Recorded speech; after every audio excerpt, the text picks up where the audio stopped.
Over 3 years ago, I started a hardcore Minecraft world and I made this YouTube channel to showcase my progress. And since then, we've survived 1,000 days in the Minecraft world. We built a massive underground base, we trapped every mob and every boss in the game, and so much more. So as a tribute to the world that broke multiple world records and literally changed my life, I decided to put the entire journey of the world in this single video, where you'll get to see not only the journey of the Minecraft world as it completely transforms, but also the journey of the channel, and watch as the videos literally get 100 times better, and at the very end you'll see why this will probably be the last video that you see from me. I've also put a real-time subscriber count in the top left of the video so you can follow along as we make progress. So whether you're working, studying, or sleeping, or just watching like normal, you'll have a good time. Now finally, sit back, relax, grab a snack, and enjoy the movie. Day 1 of 1.17 Hardcore Minecraft. The plan for this episode is to get diamonds. Before I can even think about getting diamonds though, I need to get some wood.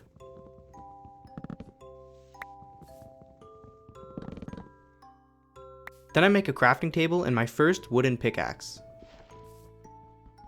And I immediately upgraded to a stone pickaxe. I went looking for some food but got distracted by this iron. And I was confused when it gave me raw iron instead of iron ore. Anyway, I continued my hunt for food, and I stumbled across this ruined portal. In it, I found iron nuggets, a sharpness 5 golden axe, and some gold armor. I immediately put on the gold armor, only realizing after that the boots had cursive binding. So I guess I'm gonna be wearing these boots for a long time. I finally found some food in the form of fish. Then I found some more food in the form of sheep. A pink sheep, which are actually one of the rarest naturally spawning mobs in the game. I was completely out of hunger, so I made a furnace to cook my food and iron. With the iron that I got, I made a bucket and grabbed some water. Then I grabbed some building blocks. When I came to the surface, I realized it was becoming night, so I made a bed and slept. I had big plans for the next day, so when I woke up, I made a shield and an iron pickaxe. I was now ready to find diamonds, so I hopped in the first cave I found and started looking.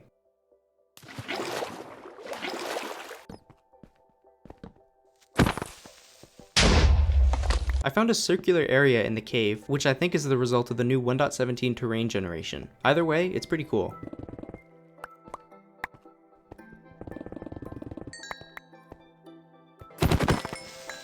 I finally found diamonds. I took care of the creeper guarding the diamonds, and at last, I mined the 5 diamonds. My iron pickaxe was about to break, so I made a double-sided diamond hoe.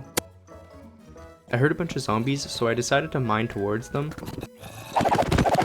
And I actually found a zombie spawner. The chests were pretty good. I got a Thorns 3 book in the first one, and a name tag in the second one. After trying to min-max my inventory for a few minutes, I figured I probably have spent enough time in the cave, so I finally started heading back up to the surface to look for a place to live. When I first got to the surface, I really had no idea where I wanted to live, so I was kind of just running around aimlessly doing pointless parkour.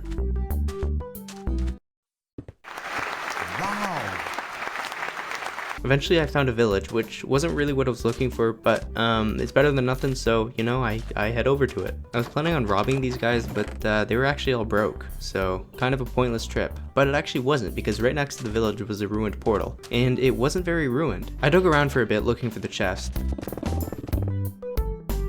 And in it, I found a god apple and 2 pieces of obsidian, which is actually the exact number of obsidian I needed to finish the portal. I dumped my inventory and then went to get gravel so I could go to the Nether. I got pretty lucky with the flint drops, so I ran back to the portal, lit it, and then went to the Nether. Right now, there wasn't much for me to do in the Nether, so after checking out the spawn, I just head back. And I spawned in a completely different area. Huh? I have no idea why it happened, but it did, so yeah. Luckily I saw the tip of one of the villagers' houses, so I was able to find the original portal pretty easily. It was finally time for me to start looking for a place to live, so I took a few essential supplies and just started to run, until finally I found this. It's a little pond with a river running around it, separating a few different biomes. I think it's pretty cool, so I decided this was the place I was going to build my house. I dumped my inventory in a chest there, and then I went back to the village to pick up the rest of my supplies. Huh? Now at this point I still didn't even have an idea as to what kind of house I wanted to make, so I did some procrastinating and chopped down some trees. I used the gold axe I had until it broke, And then I made an iron axe and used that until it broke as well. Yeah, I was doing some pretty heavy procrastination. It was definitely worth it though, because finally I had an idea for what kind of house I wanted to build.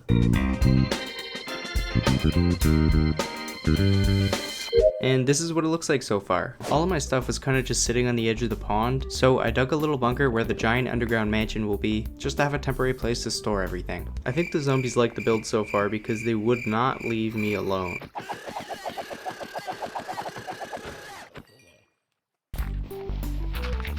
I placed some torches down in the little bunker and placed chests for the little bit of stuff I have. I moved the last of my supplies into the bunker and at last placed my bed.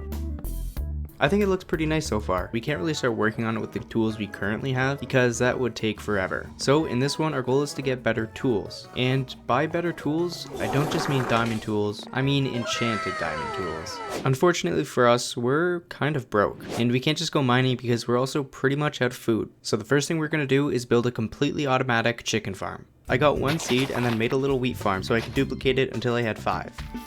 Then I ran around looking for chicken, picking up eggs along the way. When I felt like I had enough to start the farm, I brought them all back to my house and locked them in the basement. They all willingly followed me into my basement, blissfully ignorant of the fate that lies ahead.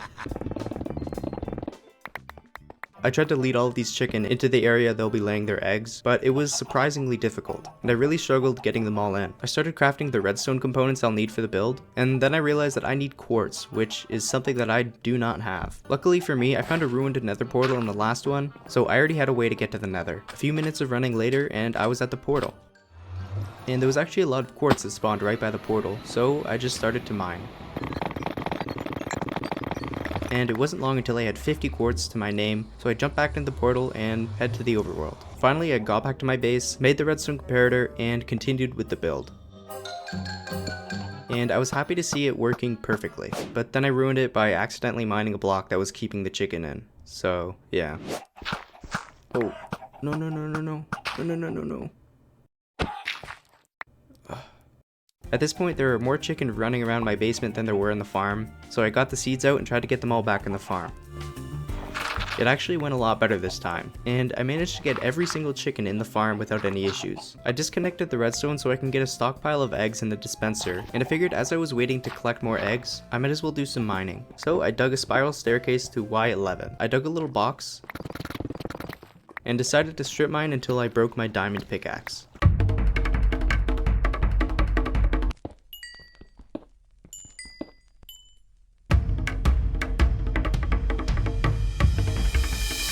Before it broke though, I found a cave and immediately found 2 veins of diamond vein, bringing the total diamond count of this trip so far to 12. My pickaxe still had a bit of durability left, so I just kept looking around in the cave trying to find more diamonds. And eventually my diamond pickaxe broke. So I was officially done with mining for now, and got a total of 12 diamonds. I made a full set of diamond tools, including a pickaxe, sword, axe, and shovel. I didn't get as many eggs as I would have liked, but it's better than nothing. The only thing I needed to finish the chicken farm was a source of lava, and luckily I knew exactly where a lava pool was from the last episode, so I ran over to it. I scooped up some lava in a bucket, I placed the lava in the chicken farm, and now it is officially complete. So now all that's left is to get an enchanting table and enchant our pickaxe. So I braved the outside world in search of cows. I found the ruined portal that I visited in the very first episode of the series. You know, the one that had the curse of binding boots that I mistakenly put on. I remembered I needed obsidian for an enchanting table, so I got the 4 pieces that I needed and then kept searching for cows. I found a village, and I was really excited about it because I knew there was a chance I'd find all the books I'd need for an enchanting table here, and was even happier when I saw a bookshelf in one of the houses. But the happiness didn't last long because there were only 4 bookshelves, so it's better than nothing, but I still need to deal with getting cows. I saw a baby villager stuck in the ravine. Oh no! So I jumped down there to help him out. And I found a group of cows. Then I began the long journey back to the base. It felt like it took ages, but I finally got back to the base, and I dug a hole for them to stay in for the time being. I bred them with the wheat I had, but I didn't have nearly enough wheat to get the leather I needed for the enchanting table, so I took out my iron half pickaxe and made a quick wheat farm. I posted a TikTok that had a clip of me hitting this pig in it, and it got 2 million views, and a lot of people really liked the pig. So I decided to capture it and force it to be my pet for views. Kind of like those family vlog channels, but a little less cruel. And that's where he'll be staying for the foreseeable future. I decided to name him the Sub Pig. I was doing a little terraforming in the pond, and I accidentally flooded my house. Usually this isn't a big deal, but in this case, the water went down my spiral staircase, which took out every single torch I placed down there. I then picked up the last stockpile of eggs, and I was really pleased to see it almost completely filled the dispenser. Some people would call this inhumane, but I call it profitable. I completed the redstone circuit, and the chicken farm was now fully up and running. And when I went to bed, I saw the first victim, the first participant of the automatic chicken farm. Wow! In the morning, I tried to expand my cow farm, and it led to this. Yeah, I finally had enough cows and sugarcane to make the completed enchanting table, so I Thanos snapped the cows, and then made an enchanting table, and bookshelves. Now finally, I was able to enchant my pickaxe. And I only got efficiency 3. I didn't like that, so I grindstoneed the pickaxe, and then I tried it again. And this time I got unbreaking 3, efficiency 4, and fortune 2. And then I start a very long mining session. Wow. It didn't take me long to find my first vein of diamonds. So I brought out the fortune 2 pickaxe. And I got 15 diamonds, which I think is below the expected value for Fortune 2, but I'll take it though. And it wasn't long until I found the next vein of diamonds. But this one was only a vein of 2, and with Fortune 2, it only gave me 3.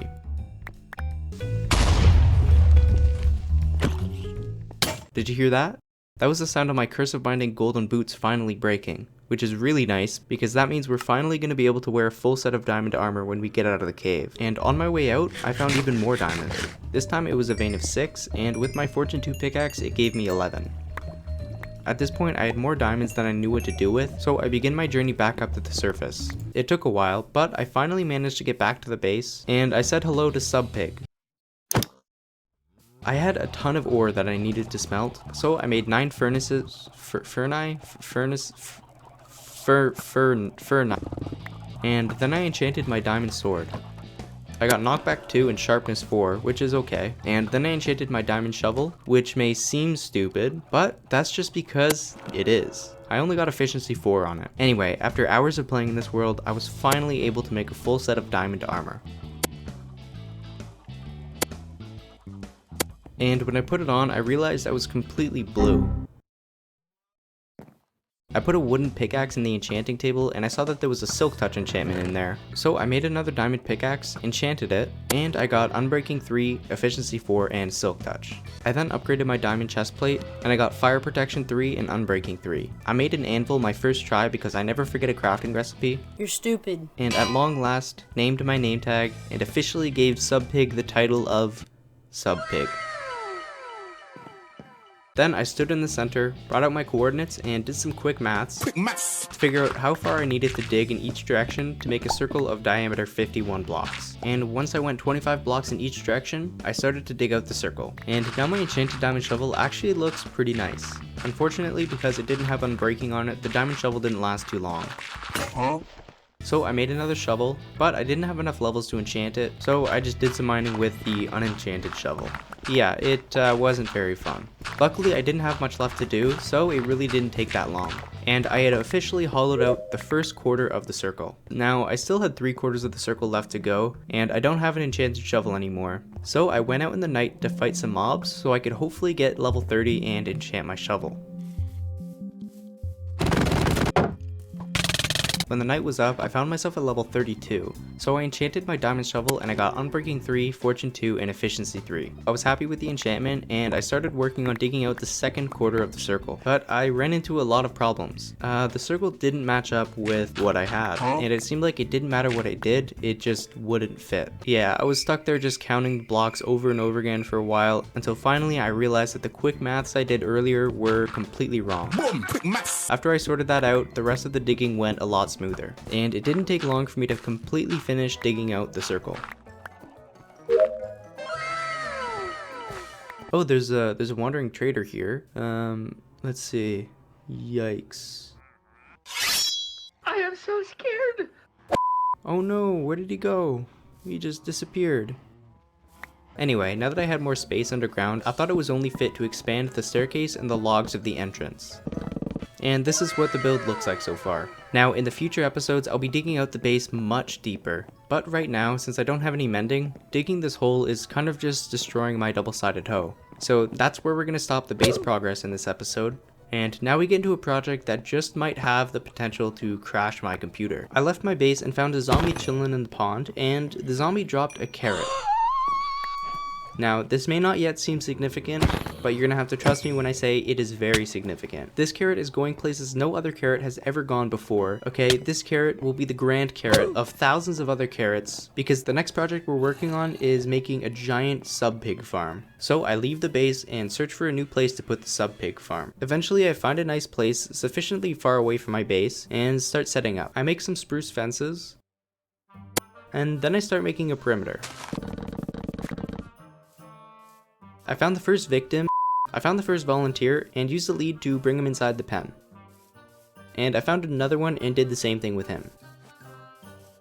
Then I put some water in the ground and 2 pigs popped out. So now I had 4 pigs. We're gonna have a sub pig for every member that's in our Discord server. At the time I'm recording this, we have 246 people in the Discord, and to make a pig we need to breed 2 pigs using 2 carrots. So that means we're gonna need 2 times 246 carrots, which is 492 carrots. That's a lot of carrots, and that's gonna be a lot of pigs. Now we know what we need to do, and that is get a lot of carrots. So I made a diamond hoe, enchanted it, and got efficiency 4, fortune 3, and unbreaking 3. Almost the perfect diamond hoe. Then I did a little bit more skeleton farming. By the time morning came around, I had 29 bones, so I converted it all to bone meal. I used the bone meal on the carrots, and then I tried using my fortune 3 diamond hoe. Huh? Oh wait, I guess I wasn't fully grown? And fortune 3 definitely works.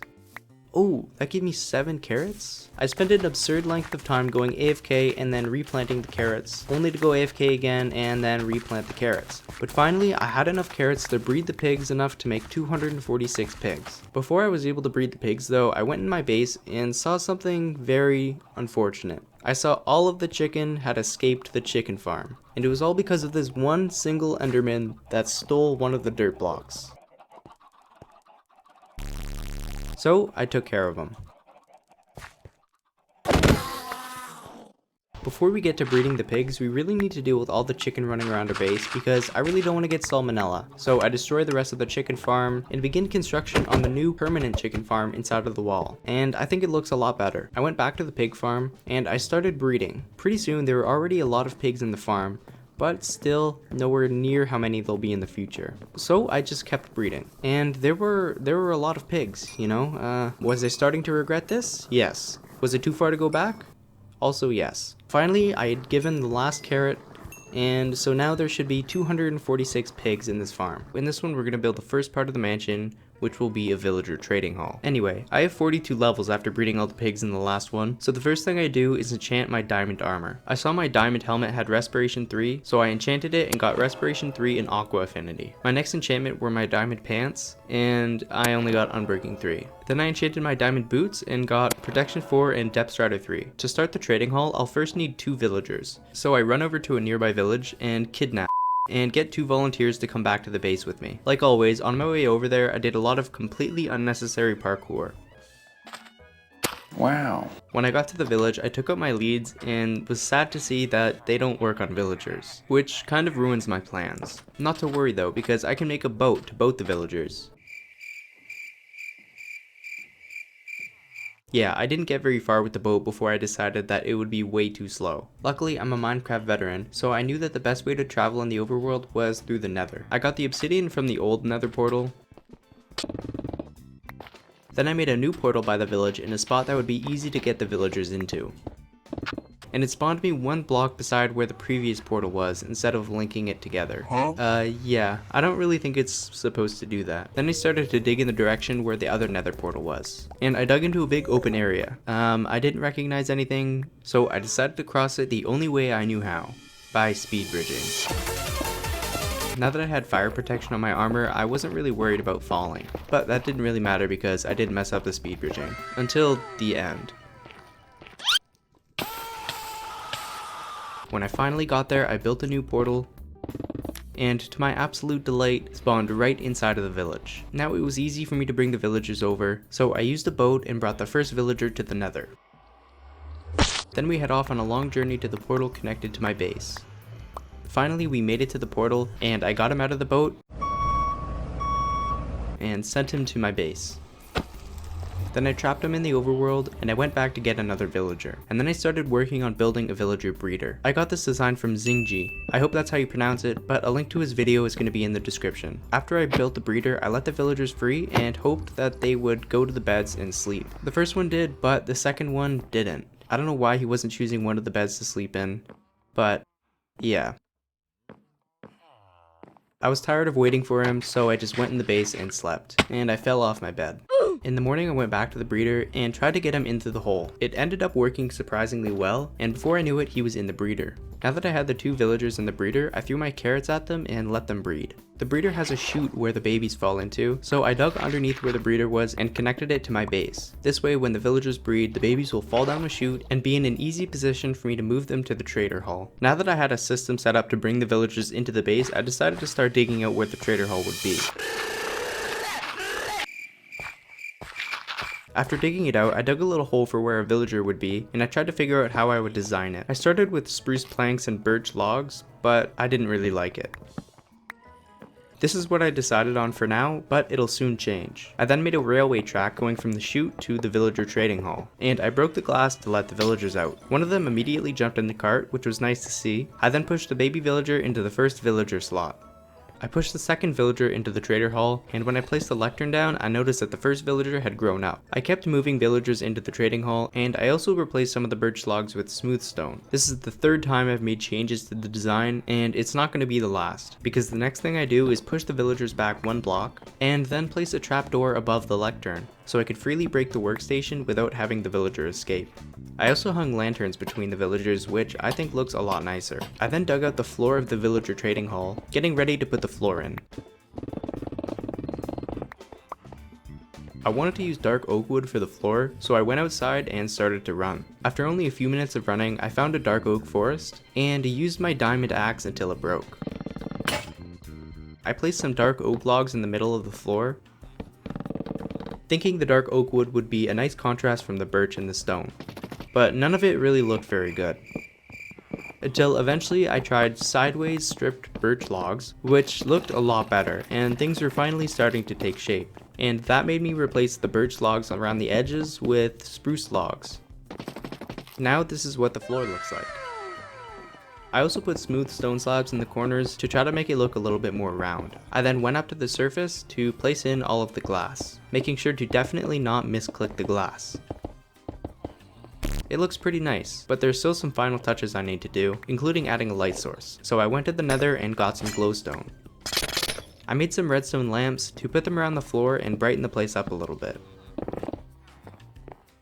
I cut out the back wall of the trading hall, and I didn't put much thought into the design. I decided to just keep consistent with what was on the floor. Now everything was complete except for the edges along the roof. I dug around the roof and I just replaced it with some smooth stone slabs. It's simple, but I think it looks pretty good. So this is what it looks like so far. Wow. I went to the carrot chest and I withdrew enough carrots to breed 1,000 pigs from the 250 pigs we already had. Then I went on my way to the pig farm, and I could really tell where it was because as soon as I got into the render distance of the pigs, my game started to lag. Now I know I won't be able to fit 1,000 pigs into the pen that's already there because a lot of the pigs will die from entity cramming. So I dig out an area around the pen to place the new larger pen. But eventually I had an area big enough to hold 1,000 pigs. So I made some spruce fences and placed the perimeter. I was finally ready to start breeding the pigs. Running around with the carrot, I was already starting to worry about entity cramming killing me. So I made a dirt bridge for myself to stand on while I bred the pigs. And I started breeding. And it didn't take very long for this to happen. One of the pigs died from the entity cramming. I was already getting worried because I still have a lot of carrots left. There's no time for mourning, so I just continue breeding until finally I ran out of carrots.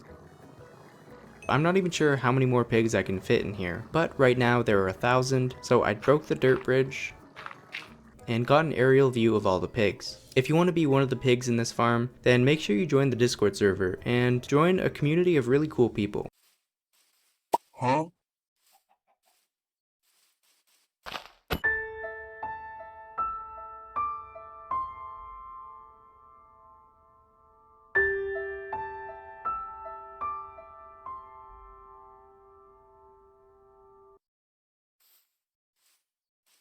Anyway, now that we were done breeding the pigs, I took a look at my armor and noticed that a lot of it was almost broken. I didn't want my armor to break while I was working on the base, so I decided to just get enough diamonds to make a new set of armor by getting a Fortune 3 book from a librarian and then going mining. I made a new diamond pickaxe with the last 3 diamonds I had, and then I enchanted it and only saw efficiency 4, which would normally suck, but I combined it with my Fortune 2 diamond pickaxe and I made an Unbreaking 3 Efficiency 5 Fortune 3 pickaxe. And then I went mining. I immediately found 6 diamonds, and with Fortune 3 that gave me 12.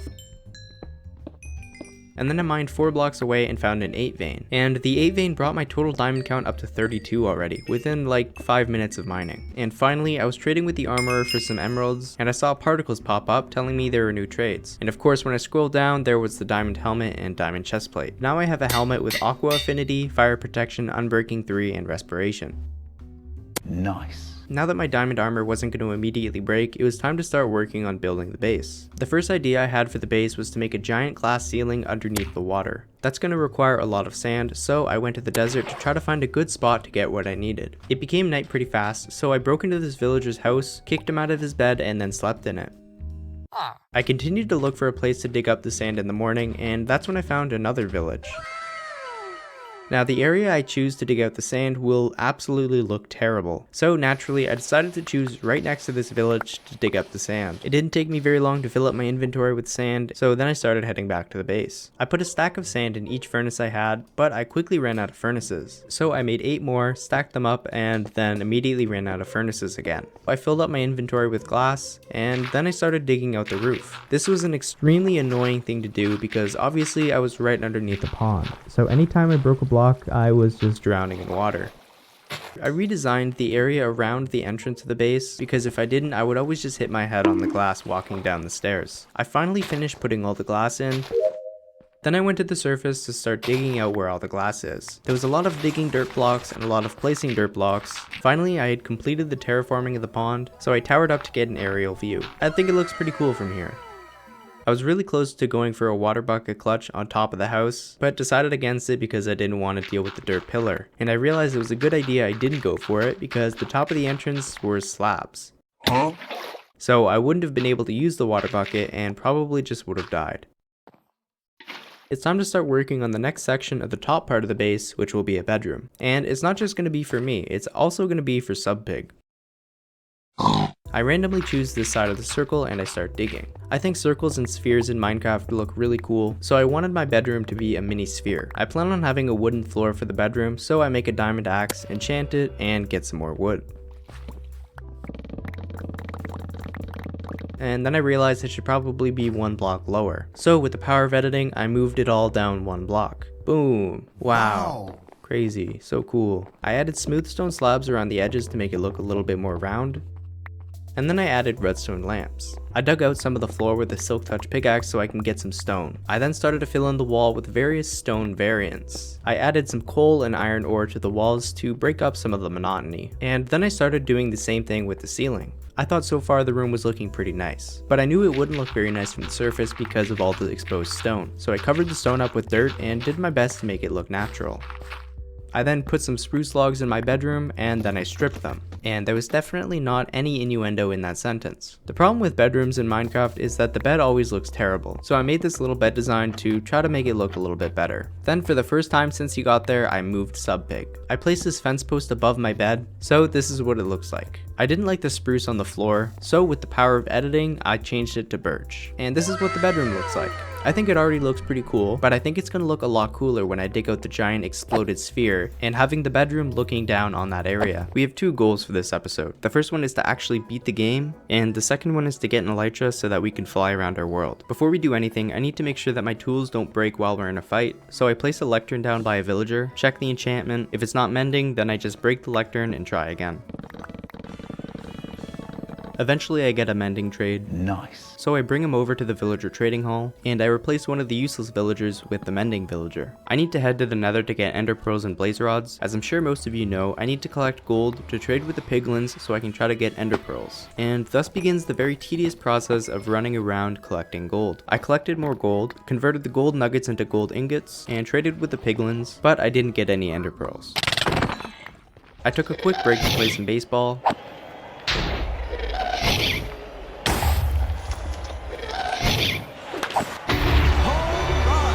and then I continued trading with the piglins. I was digging a permanent home for this guy, and he rewards me with an ender pearl trade.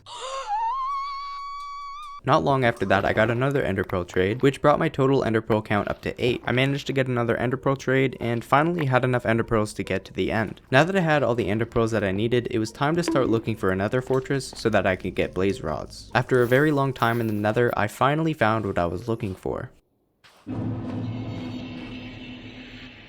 Unfortunately for me, the fortress was in a soul sand valley, which meant on top of the blazes that I needed to fight, there would also be a ton of wither skeletons and regular skeletons to fight with. So I knew that with my diamond armor, it was probably still going to be pretty difficult. And it definitely was difficult.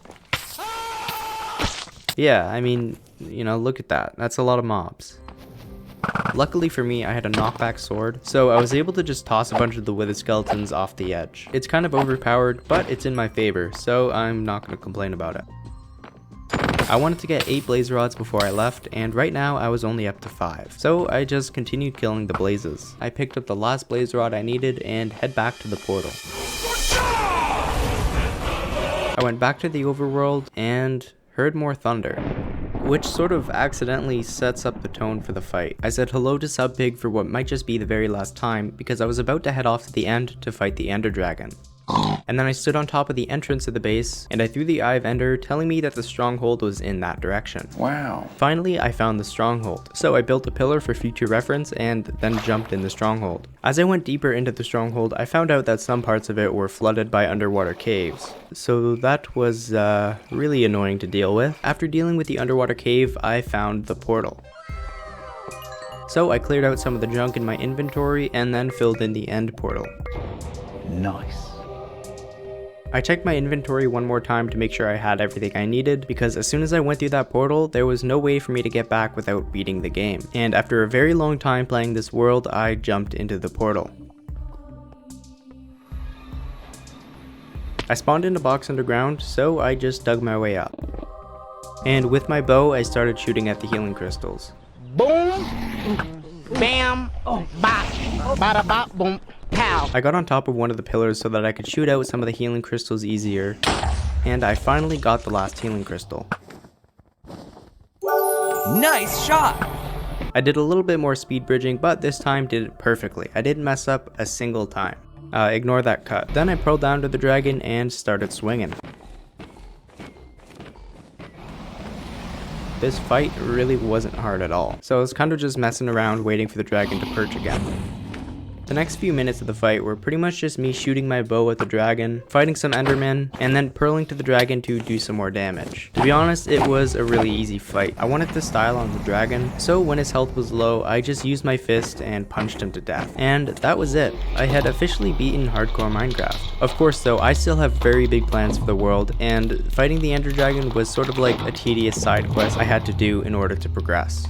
I collected all the XP the dragon dropped, and found myself at level 66. I then picked up the dragon egg with a torch, and then hopped into the portal. And I spawned in the world spawn point. The reason I wanted to beat the Ender Dragon now was actually so that I can get an elytra. So when I got to the base, I started preparing for my journey to find an elytra. I crafted a bunch of rockets so that when I get the elytra, I could actually fly around. Then I went over to the villager trading hall because I was looking for a very specific enchantment. I used the same trick I used at the start of the episode to get a looting 3 trade. Eventually I got the trade, so I bought the book and put it on my sword. I also put mending on my sword, which is probably something I should have done a long time ago, but whatever. Then I head off back to the end so I could try to find an elytra. I make myself a scuffed enderman farm so that I could get some pearls to hopefully save myself if I'm falling. I built a pathway up to the teleporter, which is what I'm gonna have to use to travel to a different area of the end. I was directly over top of the void while building this. Of course I fell, but I was prepared with the ender pearl. Wow. I finished building the platform and then I pearled into the teleporter. Huh? And I spawned on the very edge of the void. Yeah, thanks Notch. I cranked up my render distance and I saw an end city which has a chance of spawning an elytra. So of course the next thing I do is try to make my way over to it. But unfortunately when I looked around I only saw a few floating islands. So I had a lot of nervous slow bridging over the void that I needed to do. I may have gotten arthritis in my pinky holding the shift key down, but it was worth it because I was finally at the end city. These mobs are the reason why I wanted to get looting on my sword. 2 of their shulker shells allow you to make a shulker box, which basically gives you a full inventory in just 1 slot of your inventory. So naturally, I wanted to get as many as I could. There was a floating ship in the end city, which meant there was an elytra. I didn't want to bridge my way over to it, so I decided to ender pearl. You what? And this was a really stupid thing to do. As you can see, I landed on the very edge of the void. So had I aimed my pearl like a centimeter lower, I probably would have hit the side of the ship and died. Anyway, I bridged over and I got the dragon head that was attached to the ship. Then I went inside the ship and saw more diamonds and diamond armor, all of which I conveniently stored in the shulker box. And then finally, I got the elytra. Now I was able to fly. So naturally, I jump into the void and then start flying. Wow. I was officially done with the end city, so I started flying back to the main end island. And as you can see, I have literally no frame of reference other than the coordinates I have at the top of my screen. If my Y coordinate got too low, then I would just die. So this was a very stressful thing to do, but I did it anyway, and soon enough got back to the main end island. I jumped into the portal and I spawned right beside Subpig. And I flew up into the sky to try to get a bird's eye view of my base. I still think the base looks pretty cool, but now that I have access to the end, I'll be able to make a ton more progress on my base. The goal of the base is to make it look like we've built a modern mansion inside of an old-fashioned mine that had been exploded. So in order to build our base, we first need to blow it out. Before we do that though, we need to do a few things first. That includes making an automatic sugarcane farm to get paper, a mob farm to get gunpowder, and then getting sand so we can, make TNT. I chose a random spot in the wall and I started to dig out where the sugarcane farm would be.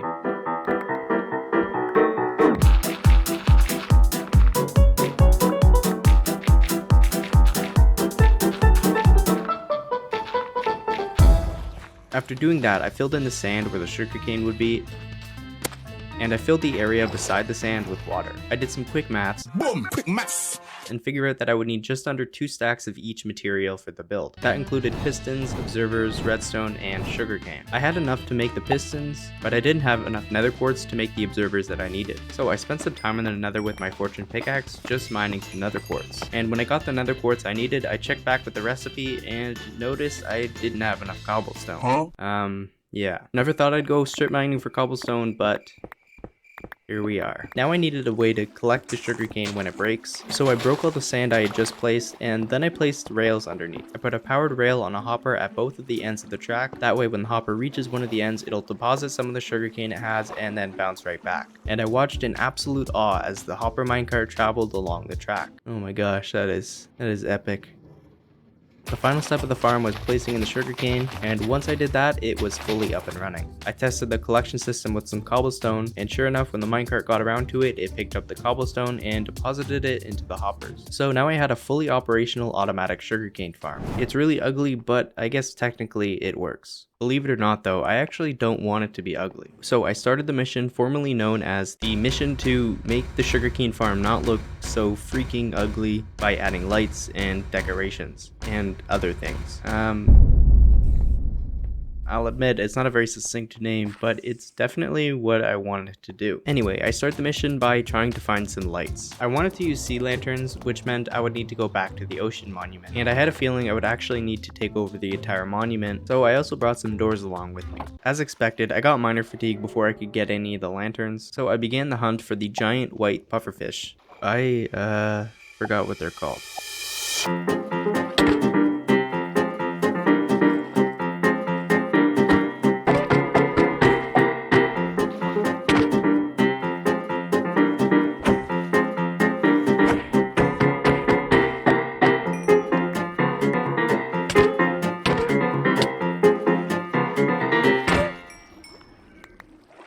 I managed to kill them all pretty quickly, and so I drank my milk.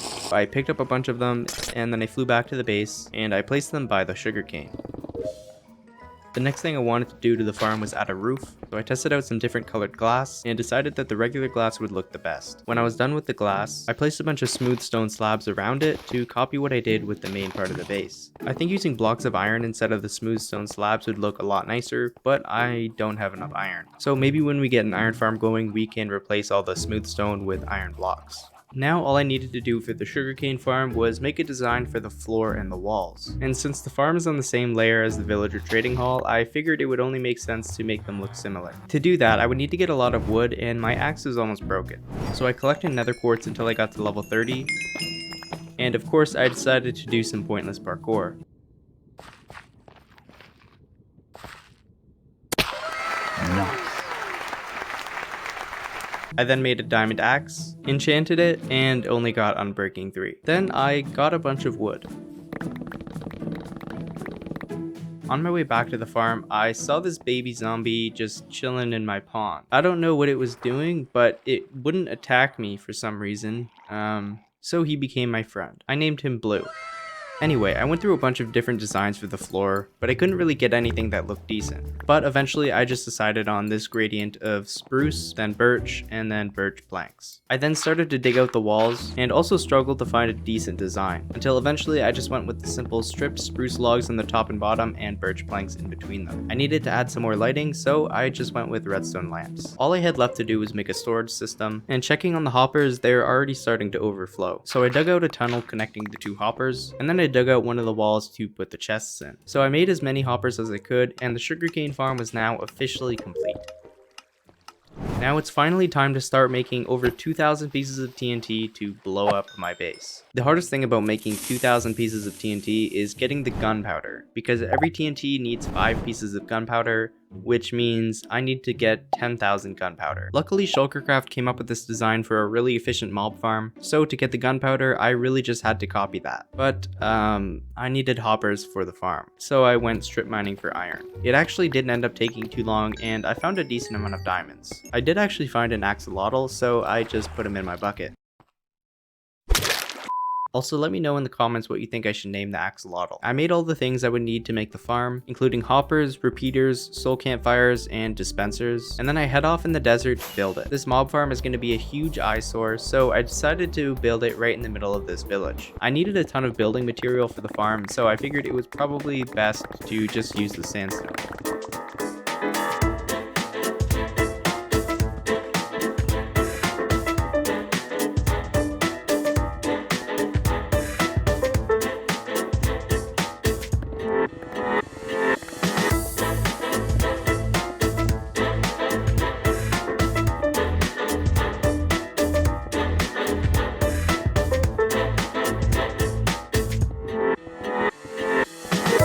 After finally finishing the build, I added the redstone, placed in the soul campfires to kill the mobs, and placed all the water into the dispensers. I built an AFK area about 90 blocks above the top of the farm, and then I finally turned it on. For the first test, I spent 10 minutes AFK, and I came down to see that the collection area was exploded. A creeper must have blown up, but I don't really know how that could have happened. In the 10 minutes I was AFK, the farm actually made 252 gunpowder. If we extrapolated that data, that meant that I would need to AFK for a little bit under 7 hours to get the gunpowder I needed. Now the concern is getting enough sand. I'm gonna need 8,000 pieces, which is a lot. Yeah. While I was collecting sand, I saw a villager that somehow got in here with me. I don't know when he came in, but I know when he's leaving. Never. Because I trapped him in there. Yeah, I was gonna need to spend around 8 hours between going AFK at the farm and mining sand. So while I do that, let's head back to the base and dig out the area where I'll place the TNT. I used my staircase to the mineshaft to get to around Y level 45, and then I started to dig out a box. This box was huge. I had done a lot of math and testing to figure out how much TNT I needed and where it needed to go in order to get the explosion that I was looking for. So after doing that work, all I needed to do was dig it out. And just like that, I dug out the area that will soon be completely filled with TNT. It was a big area. Yeah, this explosion is definitely going to be huge. Now that that's done, let's check back with the past version of myself to see where I'm at with the TNT. It had taken about 8 hours of mindless work, but I finally had enough TNT to fill up the hole. So I head back to the base, doing pointless parkour in the form of taking off my elytra mid-flight. Oh no! And I smashed my face down in the pond, and then I started placing the TNT. Even just placing the TNT took way too much time. I had finally filled the hole I dug with TNT, so I got ready to blow it up. I was planning on just lighting it with flint and steel myself, so I made sure I would have a clean way of getting out without dying. And then I hopped in with my flint and steel and lit it.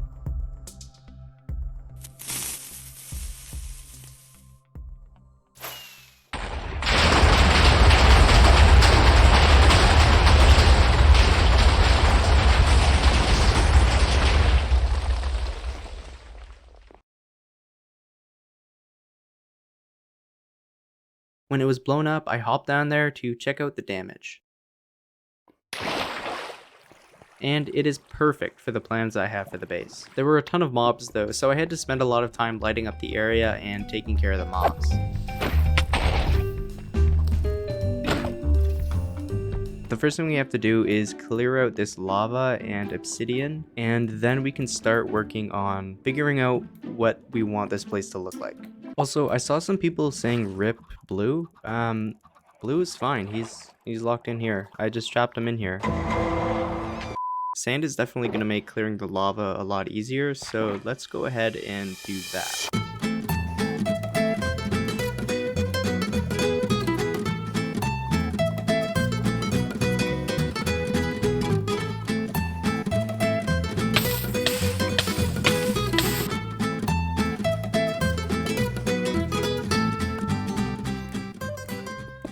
Okay, and that's the last lava pit. So now we're gonna start working on the next part, which will be the ceiling. The base was exploded like in the middle, so right at the top of the ceiling should be unaffected by the explosion. Okay, so I spent a lot of time getting resources. I got a bunch of wood. Yeah, so let's just build the scaffolding.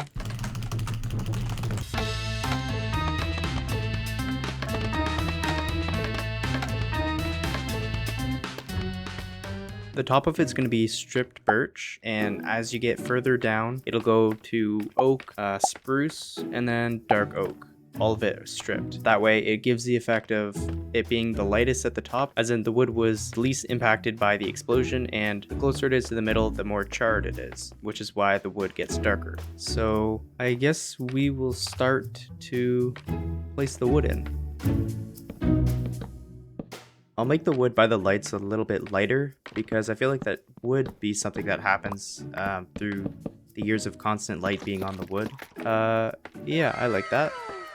We're done with this layer, so that means we're finally able to get rid of it. And boom.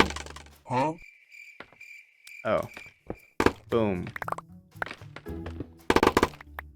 Nice. Okay, so that's the last layer of the semicircle. I think it looks pretty decent. Now, what I need to do is actually connect it to the wall. I mean, you can't really see it because of the platform, but it's not even connected. It's sort of just like a circle sitting in the air right now.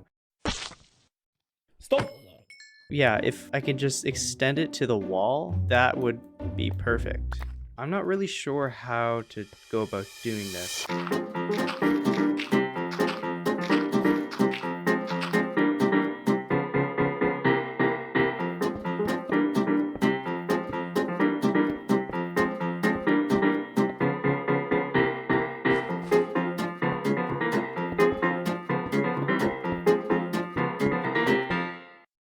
So I added some spruce logs to the corner to make it blend in with this top part a little bit better, and I actually really like that so far. So I guess I'll just have to do that around the entire thing.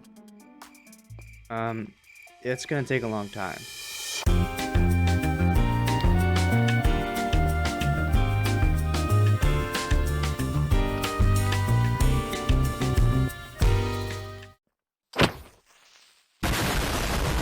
Let's check to make sure that I didn't mess up again. Yeah, that looks a lot better. It actually looks circular now.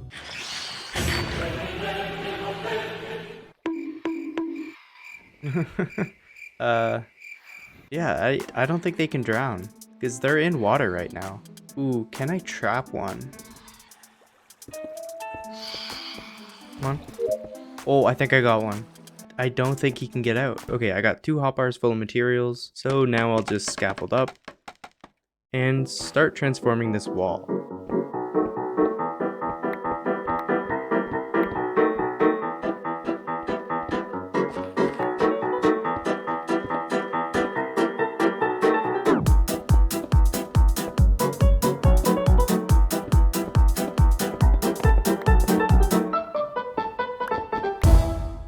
So I finished this first wall and I'm not sure I really like it. I think there's just too much texture. So I'll try replacing the cobblestone with stone, I think, and I'll see how that looks. Yeah, that looks a lot better actually. So we're gonna have to use this design across all of the walls now.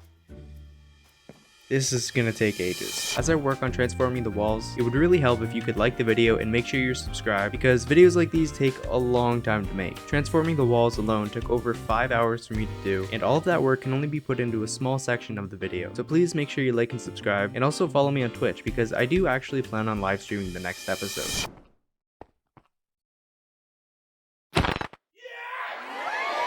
Okay, it took over 5 hours, but I finally finished transforming the walls. And I really do like this a lot. It really does look like this whole area was exploded, so I think that's perfect. In this video, I finished the main part of my base. I come 0.07 seconds away from dying. I had my life saved by a chicken, and I built a black hole for the chicken to live in. Make sure you watch to the end so you don't miss anything. Alright, now on with the video. So I was working on making an iron farm in my hardcore world when I blue screened. Okay, I'm back. So the footage of me building the iron farm was all corrupted, which sucks, but we'll just continue it off from here. Okay, I'll go grab the first villager. Oh. So I'm not sure the best way of doing this. Oh, that works. So he's gone. This one, yeah. Okay, there's 2. Okay, there's the 3rd villager. I just need to feed my slave. I just need to feed my workers. Now I'm over by the iron farm. I built it in the spawn chunks, that way it'll always be active whenever I'm in the overworld, so it will definitely get a ton of iron, which will be perfect. Really all that's left to do to get this farm working is get a bunch of villagers and we should be good to go. There are also a couple zombies I need to name in the farm, and since I actually have an audience now, I think it's really cool that I could just pick a name and odds are there's someone with that name watching this. So I'm gonna name the zombies Mark. To any Marks out there, sorry. I'll name the first zombie, and the second zombie, also Mark. After trapping the Marks in there, I spent the next couple hours breeding and then sending the villagers over to the farm until the farm was completely finished. This is where the iron golems go when they spawn in the nether portals. Oh. It's just a simple collection area. They'll walk off the edge and die to the lava. Just like the mob farm, this iron farm was designed by Hermitcraft. The farm is completely finished, so let's hop back to the overworld and see how it works. Nothing is spawning.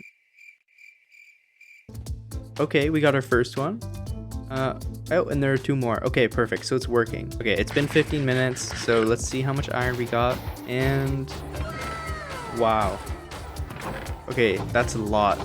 So every 15 minutes we spend playing the game in the overworld, we're gonna get almost 6 stacks of iron. That's absurd. Okay, so we're good for iron. So now we have the iron farm out of the way, but there's still one farm we need to make before we can start working on transforming the rest of the crater. And that is an enderman farm. To be efficient, the farm needs to be on Y level 0, so I'll just make a box around here to put the water in.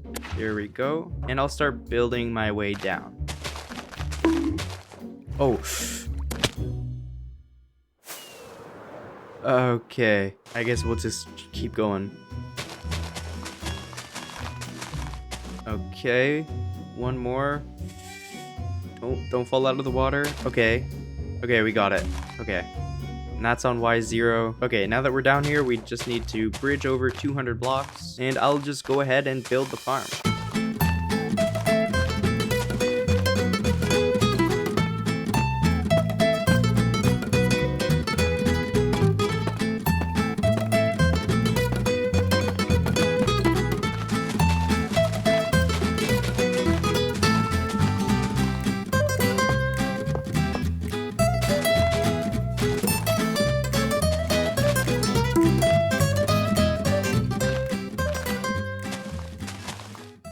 Okay, I need to name an endermite for the farm so that it doesn't despawn. I'll name it John. Any Johns out there? Sorry. Now I'll just throw some ender pearls until... There we go. Oh. Can I get him to climb up here? Okay. Come on. Okay, there we go. I'll name you. And... minecart. Perfect. Alright, we have an endermite now. Now we just need to build a roof for it so the enderman can't attack it. And that's the completed farm. And they should be spawning. Yeah, I see a few. Yeah, okay. And now that they're all in the pit, we can just start killing them. Oh, I don't have sweeping edge on my sword. So this is taking way longer than it should.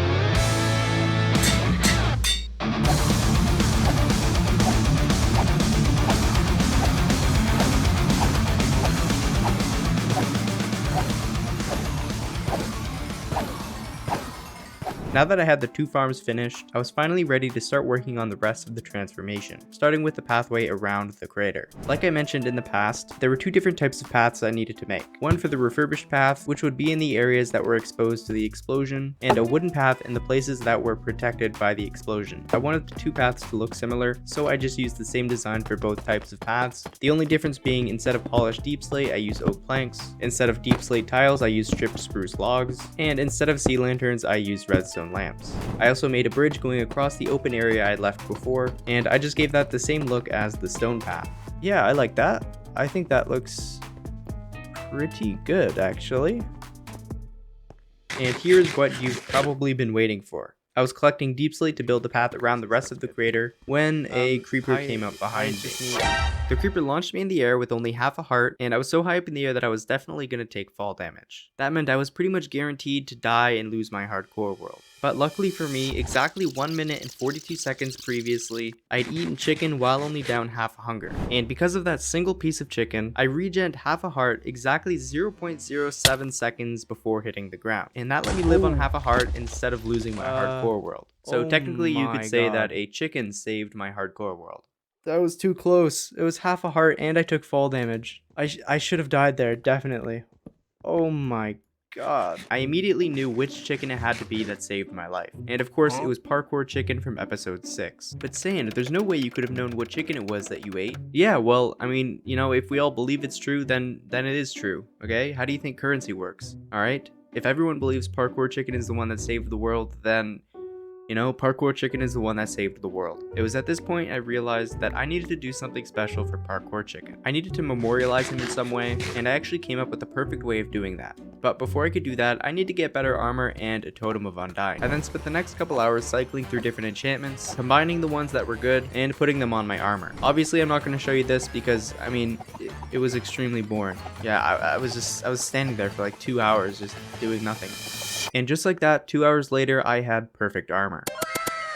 Except it's not netherite and I don't have thorns, but honestly, I kind of like it that way. Now, to get a totem of undying, I'll need to complete a raid. So I first need to fly around and look for some pillagers. Oh, here's a pillager outpost. That's perfect. So now we just need to kill a bunch of them until we find one with a flag on it.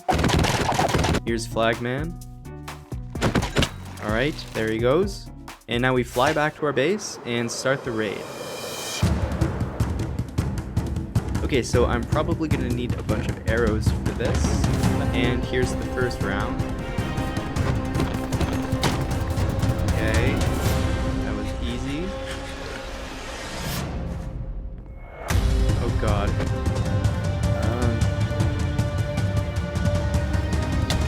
Okay, I need to get rid of these guys.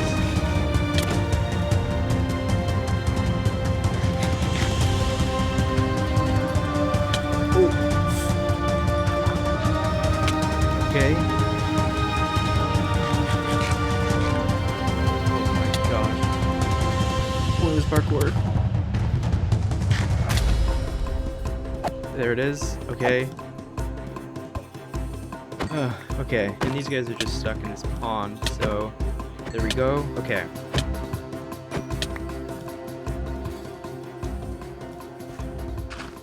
Five totems of undying. That's pretty sweet. And there's the last guy there. And boom. Holy frick, we're certified heroes. Let's go. Now, I really don't like the look of the totem, so I just changed it to my own skin. Because, I mean, when you think about it, you know, a totem gives you a second life. So, you know, I'm holding a second life in my hand. Yeah, so it works. For this spot, I do want to do something a little bit different. So what I'll do is extend the roof so it's like a curve going down, so it can be like another path that's being hung by the chains. Yeah, it does look like it's just sort of floating there, which is perfect. And from the top, it also looks very natural. We are now officially done with the pathway around the base, so we can start working on the main centerpiece. And this is where Parkour Chicken comes in. I want there to be a reason why this mineshaft was refurbished, and that reason is because somehow when the mineshaft exploded, a black hole formed, so the mineshaft had to be refurbished into a research lab where they study the black hole. And inside of that black hole, I want there to be a chicken, because, you know, it just seems like the perfect spot for someone who is, you know, essentially God. So we need to build a black hole. Okay, I'll finally need to move these chests out of the way. There we go. And I'll grab my TNT and place them here. Okay, let's see what this does. So I want to get rid of every blocks instead of bedrock. So I'm thinking TNT is the best way to do this. I might be wrong, but I'll try it with TNT for now. So I'll just go at it like this for a little bit. The reason I'm blowing up all the blocks is because the black hole would really destroy everything it can, and I'll be making the black hole pretty close to the ground, so that means the entire ground should be destroyed pretty much. Okay, so I've completely cleared this out now. Now I want to be able to walk on this, so I'll place some black stained glass and I'll leave a space and place another layer of glass and leave another space and another layer. This way it should give the effect of it getting darker the further down you look. So that should look pretty cool.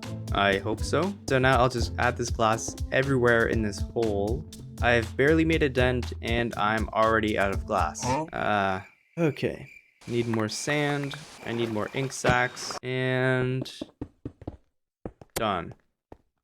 Oh, done. Okay, so this is what it looks like from the top. That's the glass end. Now I will need to clear out all the edges and give the edges the same design as the rest of the cave. Okay, so if I pearl here, there we go. So I added those blocks around the entire circle, and I also added sea lanterns and removed a bunch of the torches. So now it's starting to look super cool. So now I'll actually start building the hole itself. I need a lot of black concrete. Yeah, this is pitch black. Even with a torch, you can't really see anything. This is probably the hardest thing to build because I can't really see anything. I'm just sort of placing blocks and hoping they're in the right spot. Now I'll need to add carpet to make sure mobs don't spawn in here. And I'll pearl over here, and yeah, that looks super cool.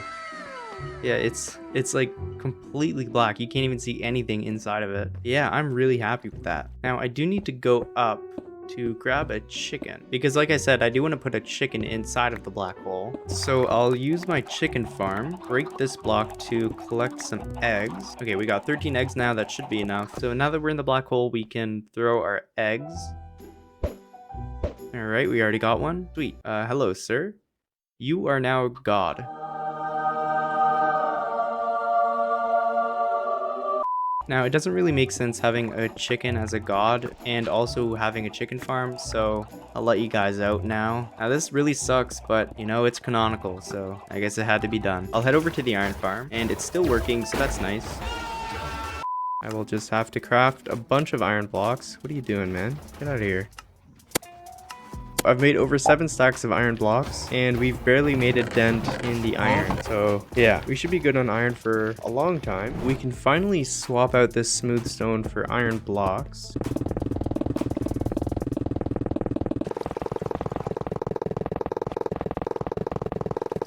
And there we go. Yeah, that's already looking a lot nicer.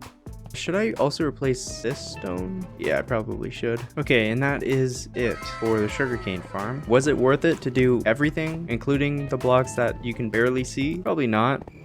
But you know, we did it, so I've come up with a really cool idea for a nether hub. So that's what I'm gonna build next in the world. Nice. First, I need to go to the nether and figure out a spawn for this. I don't have flint and steel. So I'll need to get a ton of purple dye for this because I want to make purple glass. So I need to first grab some poppies. Don't mind the sound of the iron golems in the background. The lava to them, it's like a hot tub. I promise. They're fine. They're okay. So I'll make a bunch of red dye and blue dye and then make purple dye. I'm not really sure how much I'll need, but that's a good start. Let's see how much glass we have. Okay, we don't have any glass. This is a problem. So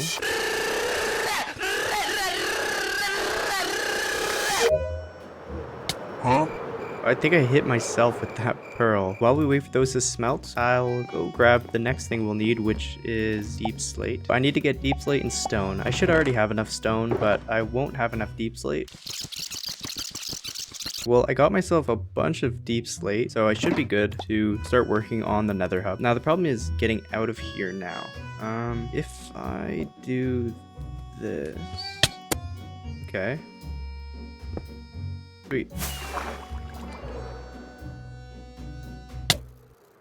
Huh? Whoa, I went through the ground.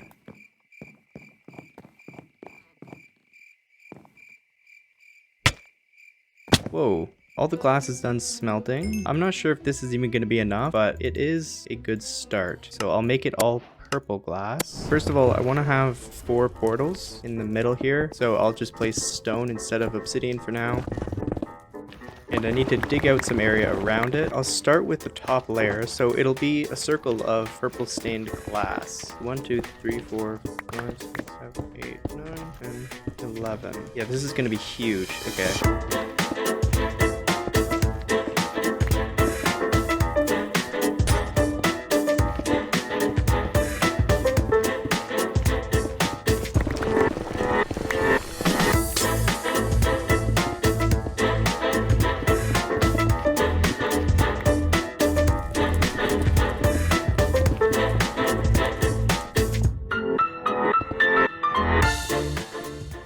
I've done the first layer, and you may be thinking, well, that's not that much glass. Why did you need to get so much? And that's because I need to do this times 6. Or times 7, actually. Yeah, times 7. And I'm already almost out of glass. I actually came up with an idea that I think will actually make the build look a lot better. The only problem is it's going to take twice as much glass and an entirely new color of glass. So I'm now looking for a specific type of flower. Do I know the name of the flower? No, but it's magenta. Is this it? No. This is so sad. Smash like and sub if you're sad. Is this it? Oh, sweet. Alright, perfect. That was pretty fast. Now, the reason I want this flower in particular was because all I need is some bone meal. So if I just plant the flower here, get my bone meal. Yeah, look at that. The reason I wanted magenta glass was because if I put the magenta glass underneath the purple glass, I can give it a much cooler fading effect. Yes, it's going to take twice the amount of work, but it should be worth it. Oh, this is going to be such a pain as well.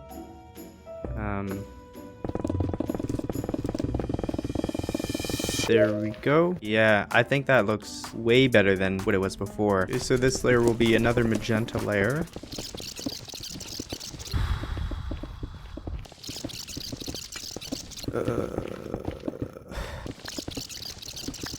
Oh wow, that looks super cool. You can't even see the bottom. I thought I was gonna need a bunch more layers, but that's actually good. That's perfect. The next thing I need to do is make an outline with deep slate tiles. I need to go all the way down with them, down to where I stopped with the glass, and I'll just build all the way up with them like this. Now the side is looking a lot nicer, so I'll do that all the way around. Oh my, that scared me. Okay. Yeah, I like that. You can't see the bottom of it, which is perfect. The next step is to make a ring around it. So that involves a lot of digging out netherrack. Oh, it's ancient debris. Sweet. I didn't even know it spawned this high up. I'll take that. Oh, that scared me. I need to make a little ring here around the glass. I think I'll do it like this. Polished deep slate like that. I'll go one layer up. I'll put a layer of smooth stone like this. Behind the smooth stone, I'll put another layer of polished deep slate. And then I'll put another layer of deep slate tiles. And then I'll have a platform here as one quadrant, but I am running very low on durability, so I should probably first fix that.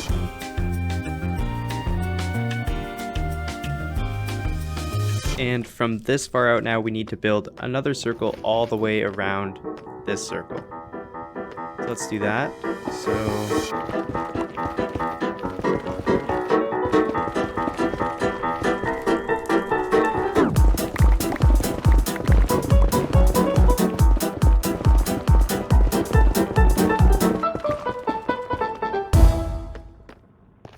So of course, no nether hub is complete without an entrance to the nether, which is why I'm digging this out now. I need to build an entrance. I want this area close to the exterior here to be pretty much the same as the cave, just like that. And then I'll dig out another big area around it, which will be nether themed. It would be pretty cool to include bedrock as the design, so I'll dig this out as well and start placing some netherrack, gold ore as well, some quartz, as well as some magma blocks. Oh, I can now use those diamonds as more decorations. That's fun. Boom. Nice. Ow. Probably shouldn't have put the magma blocks in right away, but you know, you live, you learn, I guess. Except for the times when you don't learn. Then you just live. I'll add some quartz in the walls and some gold in the roof, and I'll add these little mini pillars here to make it look like the pathway is somewhat standing. For the final touch, I will add these nether walls just like that, and it is now done. This is the entrance to the nether. Perfect. So now what I'll need to do is actually go get the resources to decorate the build, and I realized I haven't even told you what I want to do with this yet. There's a reason there are 4 quadrants to the build. Each quadrant will be like a mini biome for one of the different nether biomes. So I'll need one for the soul sand biome, so I'll grab this.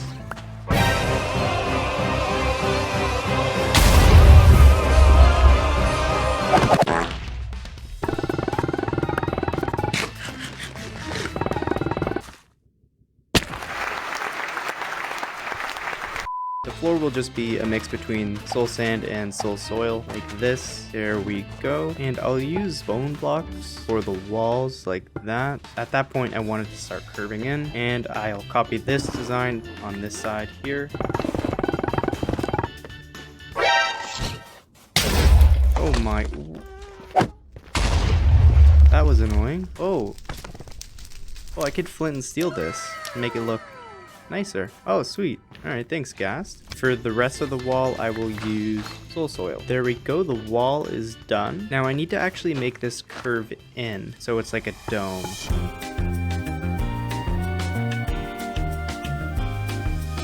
This is looking good for the ceiling. It does curve in like I want it to. So now I can start decorating this floor. To do that, I'll use bone blocks. Let's see how this looks. Yeah, I mean, that's something. Yeah, so I'll make a few of those. There's not too much else I can do with this biome besides adding fire. For the other biomes though, there's a lot more I can do with them to make them look even cooler. But yeah, this is the first quadrant of the Nether hub complete. Now that we're done this first quadrant, it's time to move on to the next quadrant. Here's a basalt biome. So I will just start yoinking some of this material. I need to be really careful about the lava that's literally everywhere in here. I might come back here to get a bit more lava. I almost missed that jump. Let's go back. Ow. I'll grab a bunch of iron from the iron farm and turn it into a bunch of buckets. That's a lot. And I can go grab some lava. Oh, that's... well, that should be enough. So we'll go back now. Ow. For the floor, I will use a combination of basalt and blackstone with little pockets that I can put lava in. And by these little holes, I'll also put some magma blocks. I won't put the lava in yet because I don't trust myself to do the wall with the lava below me. I think polished basalt is the way to go. Can you get out of the way? Holy frick. For the block between them, I guess blackstone would be the best way to do it. Yeah, I do like the look of that blackstone between the basalt, so I'll continue doing that around everything, and the end result will definitely look pretty awesome. Now, I'll do the worst part of the entire build, and that is making it into a dome. This is always annoying. And I can place the lava in now. You're just gonna stay there? Okay. Enjoy the hot tub, man. Alright, and there's the completed biome. I think it's the same as the other one. If it isn't the same, don't tell me because I don't want to have to fix it. Now I'll be on my way to find another biome that I haven't been to. Ow. Oh, here we go. Here's a crimson biome. Unlike the other two I've done, this one actually has a lot of new blocks. So I'll grab this nether carpet, some of these logs, this tree light here, and the red nether leaves. I think I'm supposed to use a hoe to mine this, but I don't have a hoe on me. So, yeah. And see ya. Ow. You didn't see anything, alright? Alright, we got all the materials from that biome, so I'll go back, place the nether carpet as the floor, and the pillars I'll use this wood. Oh my gosh, that was a fast pillar. Yeah, they call me the fast pillar guy, because I build things fast. Oh, alright, cut that. You are always getting in my way, man. What are you doing? Excuse me. Yeah, you know what? Yeah, this is what you get. I'll place some of the tree lights in here, maybe 3 of them like that. There we go, so that's the main part done. Now I can add some trees to make this place look a little bit nicer, so I'll go ahead and do that. Because of the shape of the dome, I can't really make the trees super tall, so they're gonna be looking kind of scuffed, but you know, that's fine. I guess it's fine, that's alright. It looks pretty nice. And I'll make another one. There we go, okay. Oh my gosh, how did he gas spawn in here? Alright, well, no time to think about it. Let's just keep going. I'll put one more tree in the middle like this. I'll make it a little bit taller. There we go. And the final touch will be adding some bone meal. Boom, boom, boom, and boom. Pow. Now, it's already looking good, but when we get that last quadrant in there, it's definitely going to be looking a lot better. So, of course, the last one we need to add is the warped biome. Now, I'm not sure where a warped biome is exactly. I'll need to just fly around for a bit until I find one. Whoa, that scared me. Okay, we keep going. Oh, here's a warped biome. Ooh, why is this tree so big?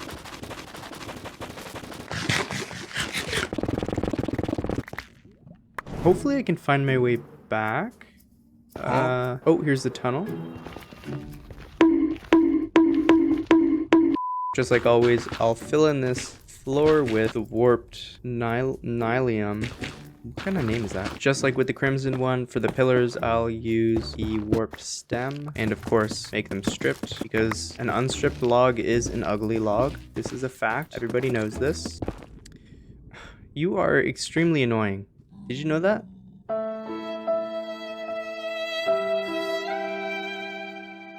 And I'll also add some lights in the middle. There we go. That should be the wall done. And I can add some bone meal to the ground here. And that is the completed biome. So we finished all 4 of the biomes. Now we can actually start connecting them. And this is where the build will actually start to come together. So I'll need to grab a bunch of deep slate. Ooh, Do I have cobble deep slate? Yeah, I'm gonna need more deep slate. So let's go grab some.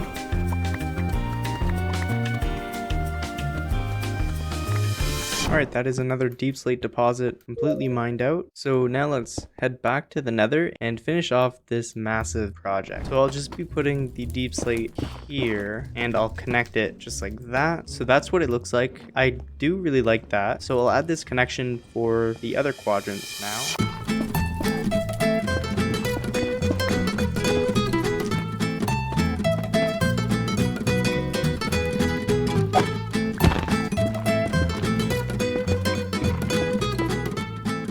Out of here.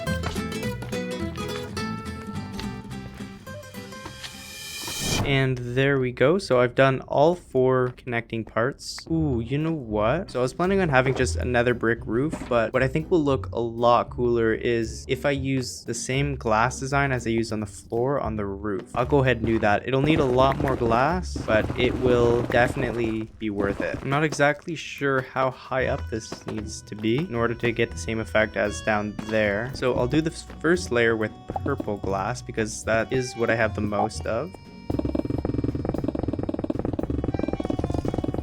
There's the first layer of purple, and I'll just keep adding layers until I either run out of glass or am finished with this top part.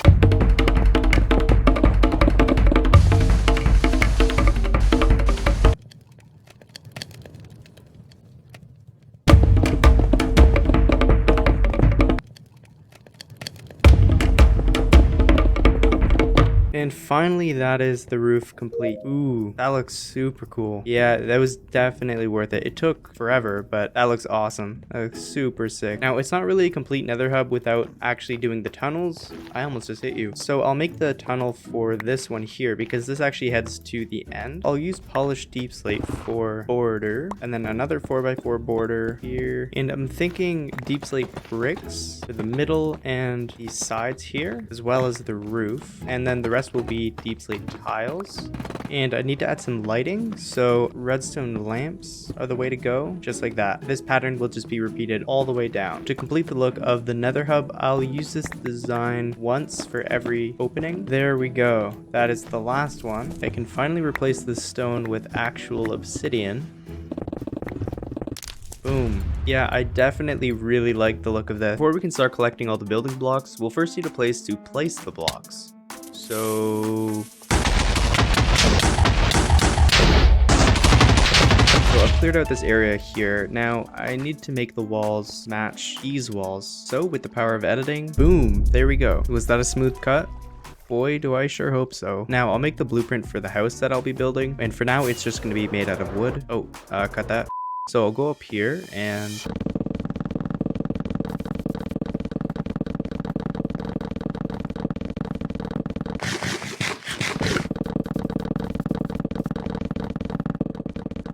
and there we go, we have a wooden house. So throughout the episode, for each block we get, we'll replace one block of the house. So by the end of this video, this house will be made out of every single type of building block in the game. This is gonna take a long time. So I'll do the easy ones first, and as we get further into the video, the blocks that I need to collect become harder and harder to find. We'll start off just by getting all the different types of wood. So here's spruce, dark oak, regular oak, acacia, and birch. Okay, now we go down and craft all the different types of blocks we'll need. And place the wood in. I placed it in the wrong way. Oh, I forgot about jungle wood. I can already tell this is going to be a challenge. There we go. So there's the floor, but I also need to make all the different kinds of wooden stairs as well as slabs. And I guess I'll just put them here. And there we go. So we have all the different types of wood in now. The next type of blocks I want to collect are blocks from the nether. Luckily for us, we already have a bunch of different types of nether blocks. There are only a few blocks I'm missing from the nether now. Red nether brick, gilded blackstone, ancient debris, and a block of netherite. Whoa, that's a big pillar. Why are you chasing me, man? Leave me alone. Okay, here we go. Here's the fortress. Oh, no way. A wither skeleton skull. I killed like 3 of them. Maybe I could put a beacon in the house too. Make a house with the beacon? That would be cool. There are a lot of mobs here. I'm kind of just realizing this now.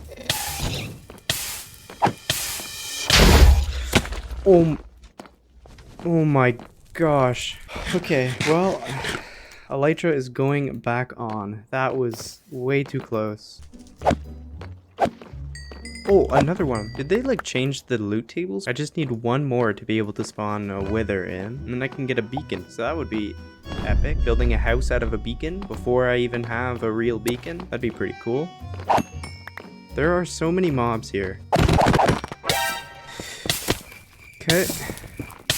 I keep getting hit off. Please leave me alone. Okay, inside. Inside is safe. We're fine here.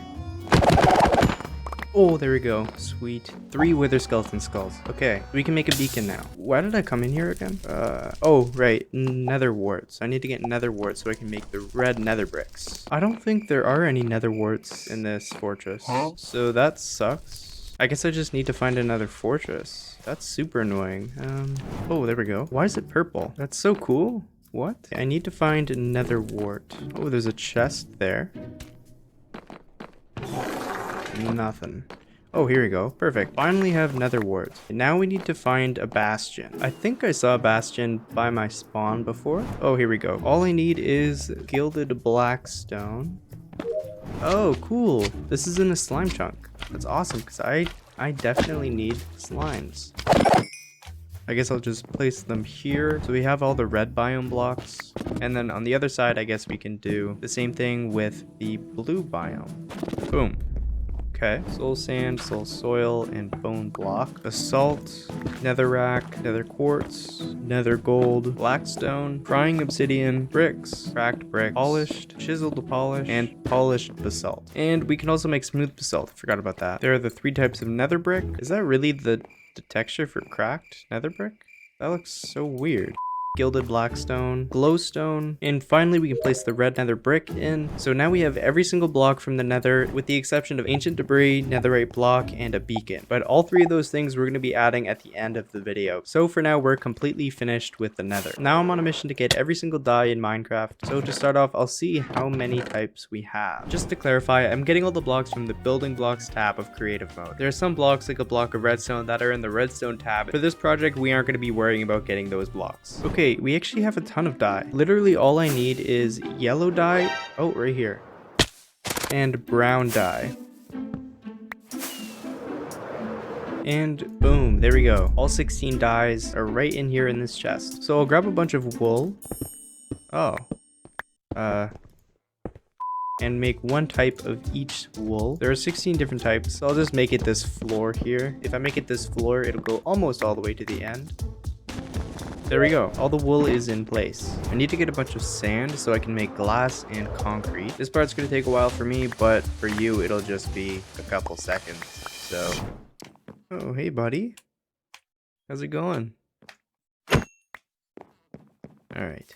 I've made all the stuff that uses the different dye, but there's one more type of glass I need to make, and that is tinted glass. To make tinted glass, I actually need to use amethyst shard. Amethyst shard. So I need to find one of those balls of crystal. And I know I've gone past one in this mine. Oh, why am I lagging? Oh, I'm lagging because I'm underneath the pig farm. That's annoying. Oh, there's a mine shaft here. Okay, probably where my chest plate.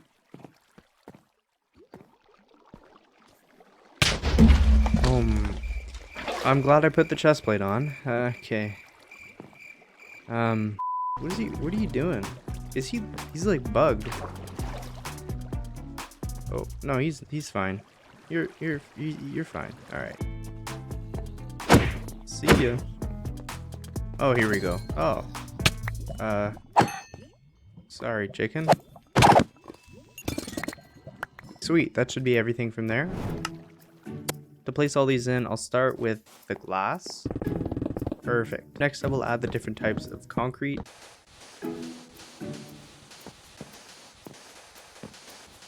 There we go. Now I need to make one of them concrete and leave the other concrete powder. So I'll just do this with water. Did it work? Perfect. Now for the amethite. So for the amethyst stuff, I guess I could put them at the front here. There's no way to get budding amethyst, so those are the only 2 blocks I can get in game.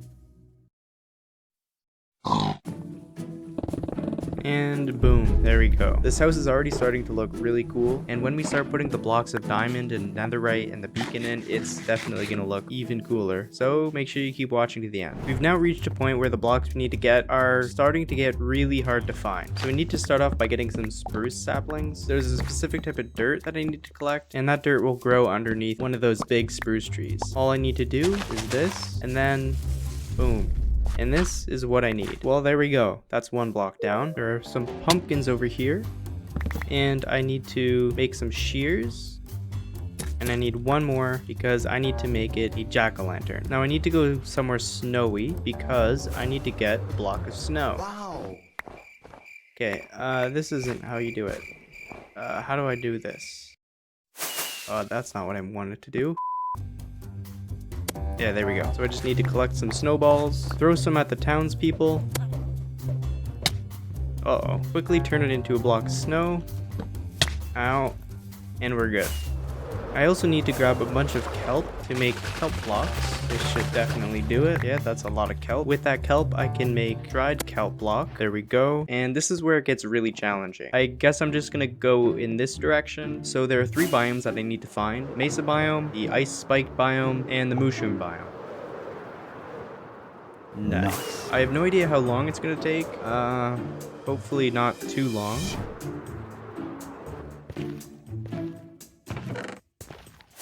Oh, sweet. Alright, so I'll just grab some of these, and that's it. Now I can head back. I fixed up my elytra. Now, instead of going this way, I guess I'll go this way. I still need to find a mesa biome and one of those spiked ice biomes. So after I get those, it should be the last of the flying around aimlessly.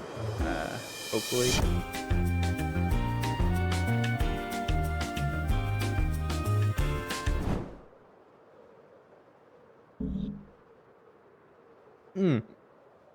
Oh, here we go. Perfect. I was in the middle of drinking water. So there's packed ice.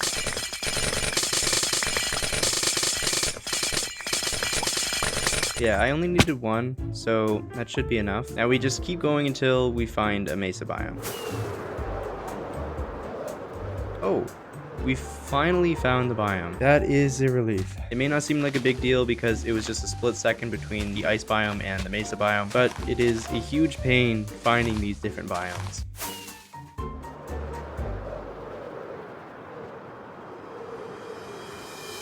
Oh wait, I actually need all of these blocks. I completely forgot about this biome. Yeah, I need all of these. That is really lucky that I ran into this. I can start placing on all these blocks. I can add all the blocks from the ocean monument, the regular sponge, the wet sponge, prismarine bricks, dark prismarine, sea lantern, and the different blocks from the end. Okay, so all the coral blocks need to be on top of water. So there needs to be water underneath it like that. Oh, I should probably put it on this side. Boom. Then on top of it, I can put another layer of the same blocks, and the top ones will turn into the dead coral. Then I can also place in the blue ice right beside the packed ice. I don't think there's a way to have ice in the house because I do need to have the house lit, and that'll always just melt the ice. Sand, sandstone, cut sandstone, smooth sandstone, and chiseled sandstone. I'll also hop up here to add the different kinds of slabs, as well as the stairs. Just like that. We're finally in the home stretch of this massive project, so the next thing we need to get are all the different types of ore and stone variants. Getting all the ores on their own is easy, but the thing that makes it difficult is getting all the deep slate versions of the ore. Deep slate emerald ore is actually the rarest ore in the game, so yeah, this is going to take me a long time. I guess strip mining inside of a vein of deep slate is the best way to find these deep slate ores. Here's iron, redstone, I already have redstone. We have all the different types of deep slate ore except for diamond and emerald, and we've strip mined this entire vein of deep slate, so I guess now we'll just strip mine normally.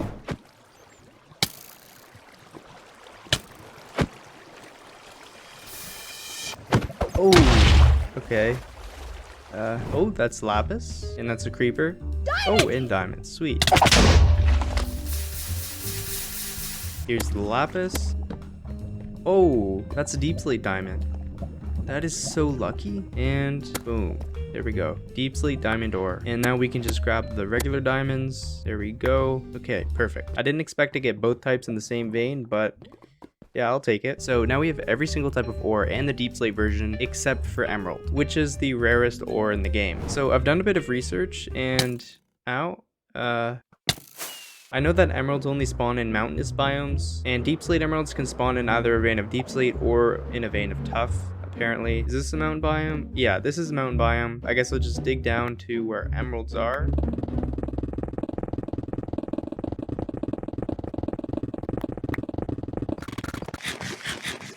I guess I'll just start strip mining here in the deep slate.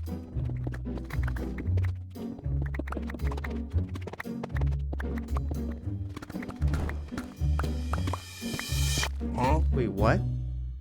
I just started. I just got the rarest ore in the game in like 2 minutes. I guess I just need to find regular emerald ore now, so... Okay. People are gonna think I'm cheating. Well, that was extremely lucky, I guess. Alright, I just spent the last hour collecting honeycombs and crafting all these blocks that I'll need to place. So finally we can place these into the house.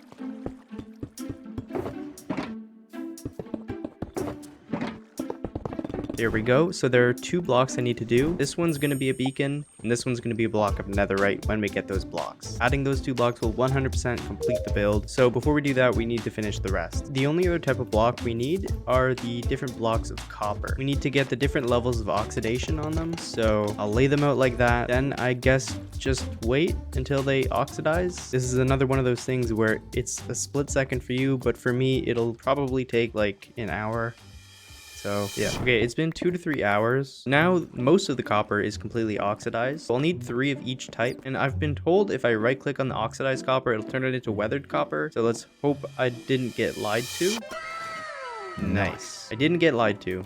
Let's go. Now I can use the honeycombs, make them waxed so they'll stay like that. Now we have every single type of copper. So boom. Believe it or not, this is almost every single type of building block in the game. The next thing we'll do is get a block of netherite and ancient debris, and we'll finish off the video by killing a wither. I don't have much gunpowder, and I only have a stack of TNT. So I'll quickly go to the sand pit. Also, by the way, the sand pit is what I call my Discord server. Yeah. It's a good plug, I think. So yeah, go join my Discord. The link will be in the description. I'm on Y14. That should be good. I'll just dig out a little area here. I'll start with 1 TNT. All right, let's see what that does.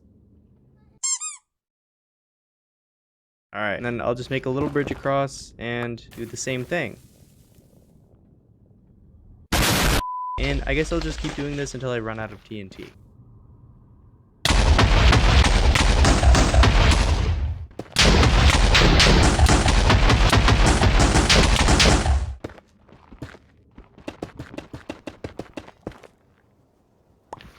Alright, and just like that, I got enough ancient debris to make a block of netherite. So I'll smelt all of these except for a couple, and I can turn it into 9 netherite ingots. Now, you may be wondering why I would make a decorative block of netherite before upgrading my tools and armor. And to that, I say, I don't know, let's do it. And boom. Nice. It took me like 2 hours to get this. At least it looks pretty cool. So that's... you know, that's something. Before I actually put those blocks in, there's one more block I need to get, and that is a beacon. Here's the 3 wither skeleton skulls that I got at the beginning of the episode, and I can finally use them. I'll just dig a straight line here, and now that we're all the way down here, I'll make a little box. I think that's big enough, and then place soul sand. 1, 2. I should probably put my chest plate on for this. 3. And then we can just stay back here and shoot a bow at it. Yeah, this is really not hard. There we go. Did I get it? Yeah, nether star. Perfect. Finally, we can craft the decorative beacon. That's right. I'm not going to be using this at all. It's not even going to be working. It's just going to be decoration for this house. Sadly, the ratio of blocks to stairs doesn't let you make a nice looking house. That makes us have to use a bunch of duplicate blocks to fill in the rest of the house. So I got a bunch of blocks I've already used here, and I'll just go ahead and fill in the rest of the house.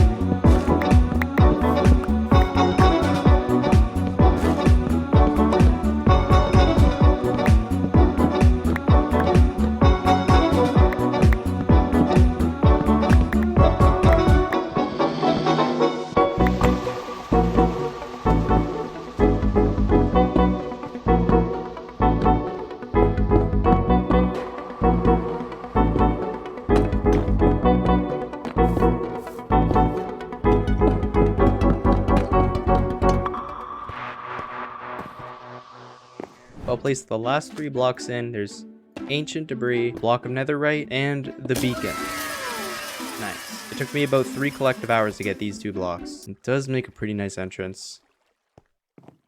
Yeah, it was worth it. And we finally have it. This house is made out of every single type of building block in the game right now. Was it worth it to build this? No, you know what? No, it wasn't. But we did it anyway, and now we have a house. I'm not sure if I'll actually be able to finish building the planet, so I might just be talking to myself right now. But if you're seeing this, then that means I did it, so, you know, that's pretty cool. I want the planet to be right at the top of the build limit, so...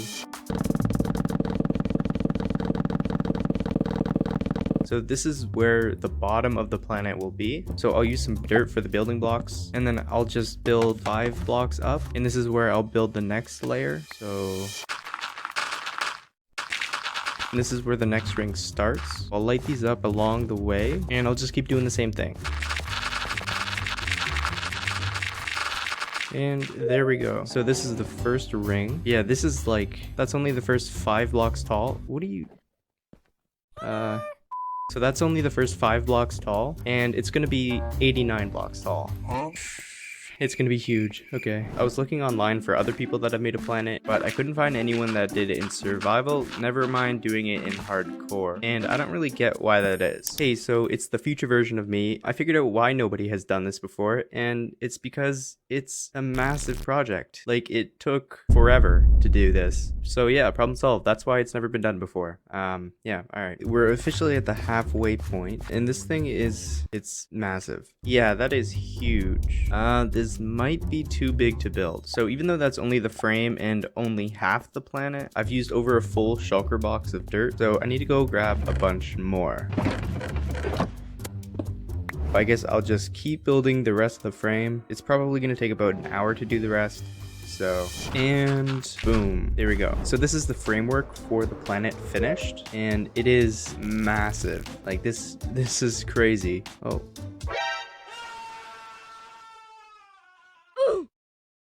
This is so sad.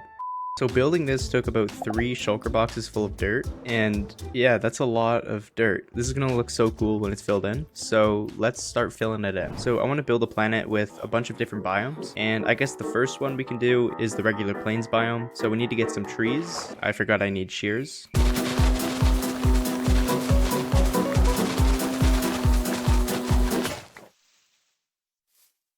And I also need a bunch of wood. And I'll also need a bunch of green dye because I can't use grass on the planet. And I can smelt all the cacti. And I'll use the green dye to make a bunch of green concrete powder. That should be good for now. We can fly up to the top here and start placing it in. So this is meant to look like grass. And the reason I'm using this instead of regular grass is because if I use regular grass, then from the side it looks like dirt. And the green concrete powder does look very similar to grass, so it works. Now the only problem with the concrete powder is that I can't put it on the side here because it'll fall. So I need to build out some platforms with temporary blocks just so I can place the concrete on something without it falling.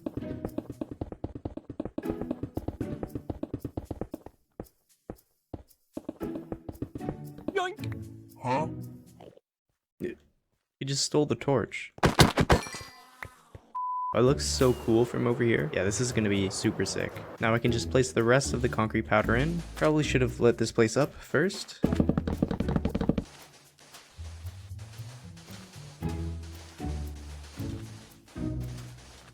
And I'm already out of green concrete, and I still have a lot to go.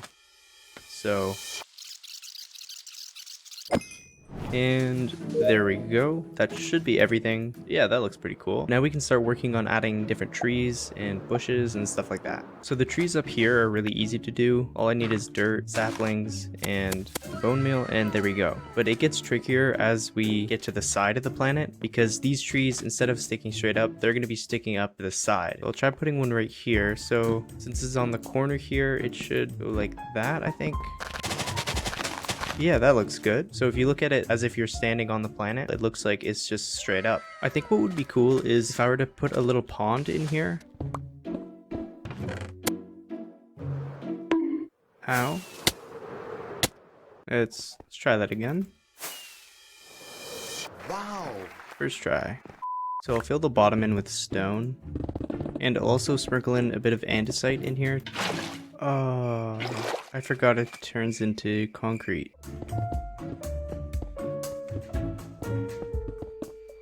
Okay, there we go. That works. Let's take a look. Ooh, that looks pretty sick. Yeah, I like that a lot. Perfect. So now we can start working on the next biome, and I'm thinking it should be a snow biome. I think there's a way to get infinite snow if I just make a snowman. I don't remember the name of it. But yeah, so I'll need a pumpkin. I think it needs to be sheared, and I need some snow. So I'll build a little thing for him. I think just like that. Yeah, perfect. Wow. And then, yeah, nice.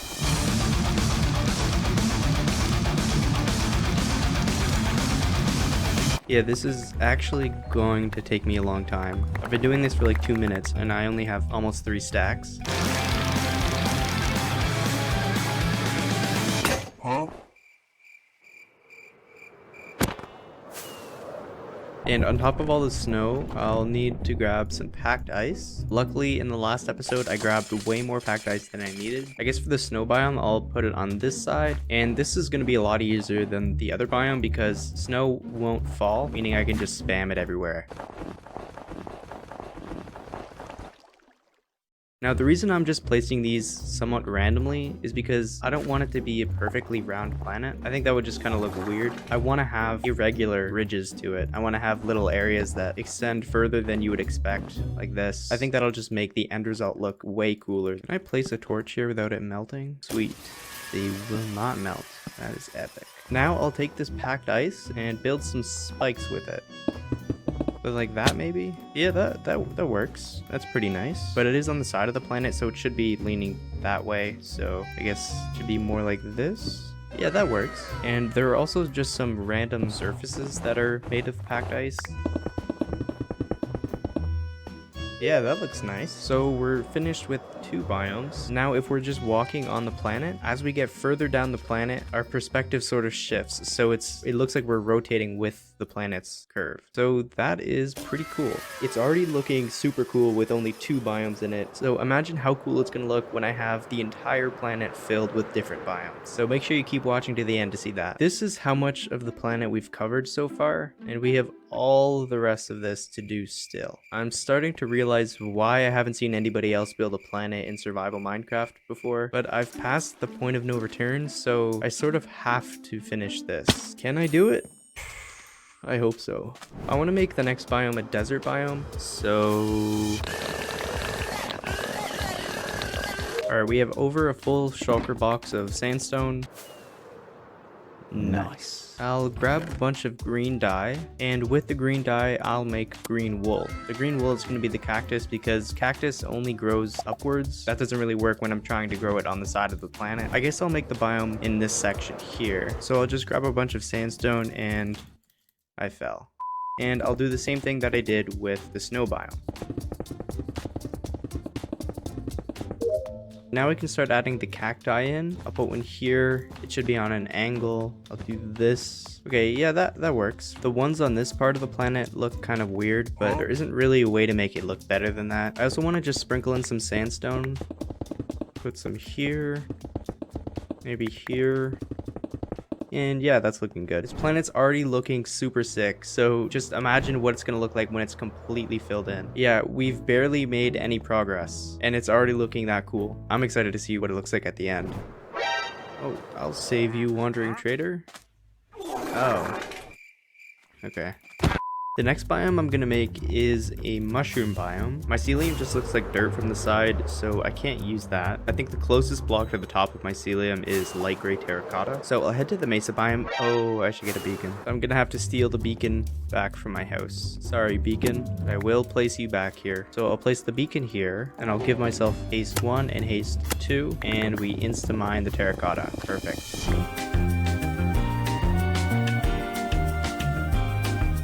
Place the beacon back down. Sorry, house. The last thing I'll need to get are some of these mushroom trees.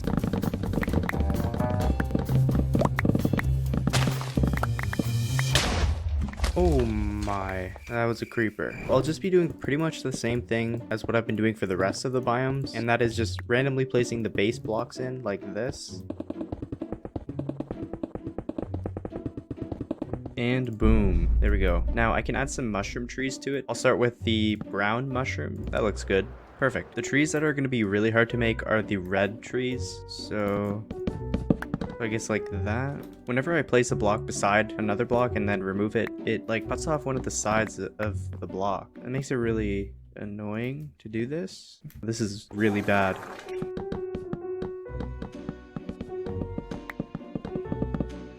Okay, I think that's pretty good. Next up, I want to build a mesa biome. I'll make the base of the mesa biome orange terracotta.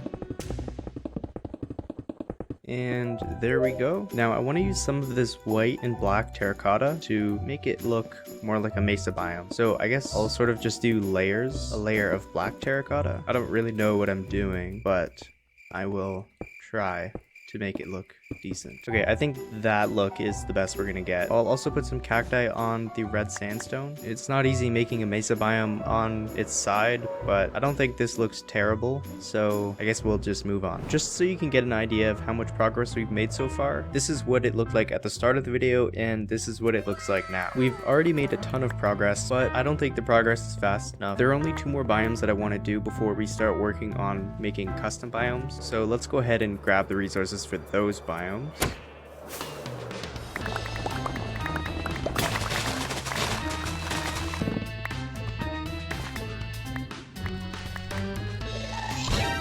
Oh. Oh. Oh. I'm sorry. Okay. Did that hit the pigment? That legitimately couldn't have gone any worse. Oh, nice. Now we have all the different materials we'll need to build 2 more biomes, so let's go ahead and just build them. We recently hit 200,000 subscribers, which is pretty crazy, so thank you to everyone who's subscribed. I put a lot of effort in these videos, which is why I tend to not upload for like 2 or 3 weeks at a time, but I plan on making a lot more of these, so if you don't want to miss out, then make sure to subscribe and also turn on post notifications so you can see the next video a little bit earlier. Alright, it looks like the time lapse is almost done, so I gotta get out of here, I guess. The planet is definitely coming along nicely, but we're pretty much out of the interesting normal biomes we can make, so we gotta start making custom biomes. Now the first custom biome I want to make is going to be the geode biome, I think it's called. So I know there's one over here. Yeah, here we go. So I guess I'll just mine out this entire thing. We actually got a pretty good amount of materials from that. So I guess right here would be the perfect spot. I'll start by adding a geode. Now, these are pretty tough to make, but I think that looks pretty natural. And around it, I'll just do a layer of the white calcite. Then around everything, I'll just be putting smooth basalt. Perfect. Yeah, that looks pretty cool. So I'll make a couple more of these around it and just fill in the rest with the smooth basalt. Okay, and that is that biome finished. For this one, I'm thinking of having it be a bunch of the different stone variants. So I'll first put the base layer of stone. Okay, the stone base is in place. So now I'll just like take a chunk out of different parts and then just replace it with diorite, granite, and andesite. And I'll also place some different ores around. So coal, iron, copper, gold, lapis, redstone, and diamonds. There we go. That biome's looking good. So now we have 1 more custom biome to do before we start changing it up again. For the last biome, I want to make it farm themed, which means I need to get a lot more dirt. Okay, there's the base layer. Now I want this to sort of look like a village, so I'll add a wooden path, I guess.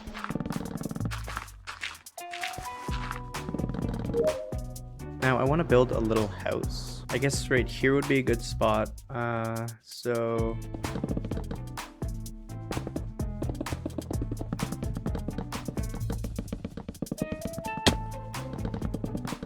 Okay, let's see. That looks pretty weird. It does look like a house though, so that's cool. Now I'll add some small details like a stack of hay bales, maybe some pumpkins, and I'll also add some trees. Nice, that looks pretty cool. We've done pretty much the top half of the planet, so now I can explain what I want to do for the bottom half. I'll have this ring around the entire planet be the different biomes from the Nether, and then for the underside of the planet, I'll try to mimic what this end looks like. So we'll have different obsidian pillars and the portal in the center. To build the giant ring of Nether biomes, I'll probably need close to 10 shulker boxes full of Nether materials. So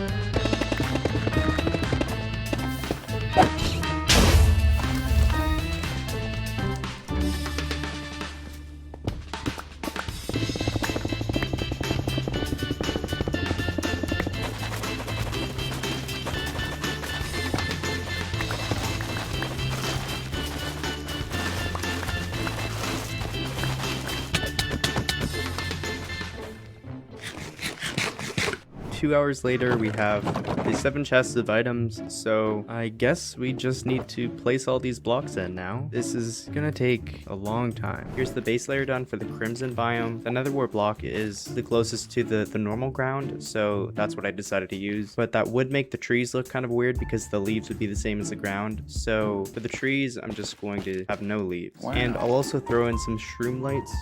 Yeah, it's definitely looking weird, but when I finish the ring of nether, it'll hopefully look a lot more natural. So I'll do the same thing I did here with 3 other biomes around the ring, and we'll see what that looks like. Okay, it's been 5 or 6 hours. I don't even know at this point, but I've done the 4 different biomes. So to complete the ring of nether, I just need to fill in the blank spots with nether wasteland. So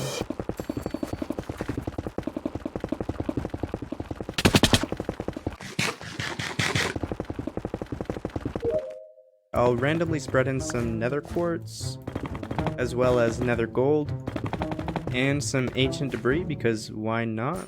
And there we go. Before I show you the nether ring, I do want to completely finish the planet. So I stole the beacon from my house, and I'll build a beacon here. So I want to get obsidian, and I'll also grab a bunch of endstone.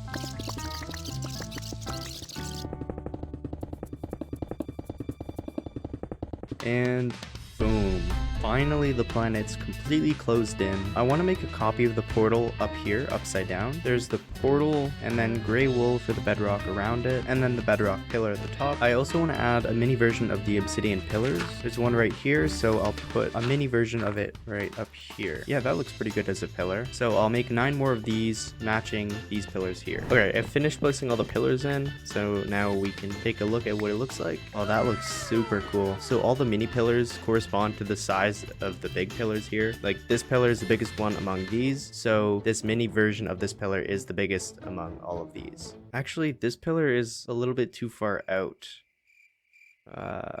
Should I fix it?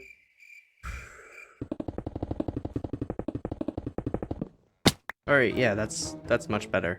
Perfect. We have a big problem. Well, 2 actually. The first one is that after I spent 40 hours building this planet in the last episode, a bunch of you guys said that I couldn't respawn the Ender Dragon again since it might destroy the planet, which wouldn't be very good. And the second problem is that the planet looks really great, but yeah, the rest of the end looks pretty bad. So we're gonna have to transform the end, and to do that, we're gonna have to spawn the Ender Dragon again and risk destroying the planet. Yeah. I know a little bit about the dragon AI. Like, I know if there's a block above the portal, then the dragon will try to get higher than that block to perch. So I think if I just remove the few blocks that are directly above the portal, the dragon shouldn't destroy it. Okay, let's see if this works. So it's respawning. Okay. So it hasn't broken the planet yet, but it might break it when it perches. Oh.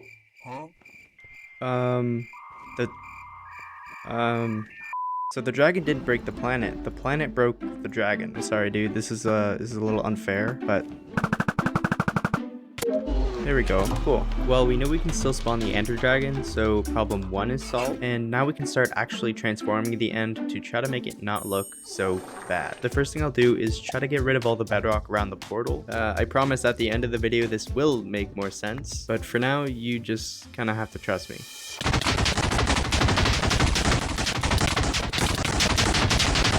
Did I get it? Nice. I want to remove this entire area here, so no, I'm just kidding. We're gonna blow it up. Now, that would require thousands of TNT. I've done something like that before, but I don't really want to do it again. But there is a way to blow up massive areas without using a bunch of TNT. I just need to get a bunch of slime balls to do it, but I don't have nearly enough. Now, I know this house I built is actually in a slime chunk, so if I mine out this area around it, I should be able to make a scuffed slime farm. Try this, and I could just fly all the way up here to try to get the slimes to spawn. And if we come down here, no slimes have spawned. Okay, let's try that again. Oh, here we go. Here's a slime. So we'll just keep doing this until we have enough slime to blow up the area in the end.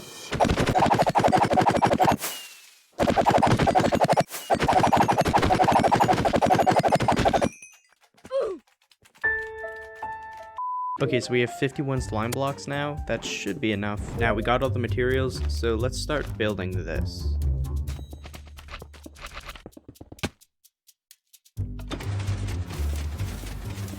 Oh. Oh no. Oh, okay. I picked up the shulker box. It's working. So this thing will just continue to drop TNT here, going back and forth until this area is completely mined all the way through. So while this mines out this area here, I'll start working on building the next one.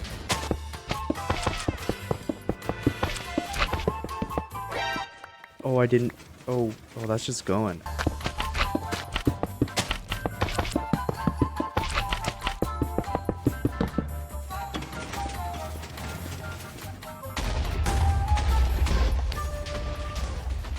So this is what it looks like right now. I have a really cool idea for what I want this place to look like. I basically want to use the obsidian pillars here to separate different biomes that I make in the walls and on the floor. So by the end of it, it'll sort of look like a biome pie, like a big pie. The end pie.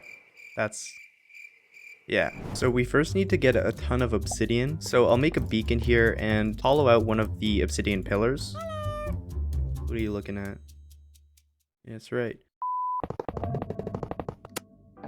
Phase 2 does make getting obsidian a little bit quicker, but it's still very slow. So I'll probably be spending like another hour just doing this. Wish me luck, I guess.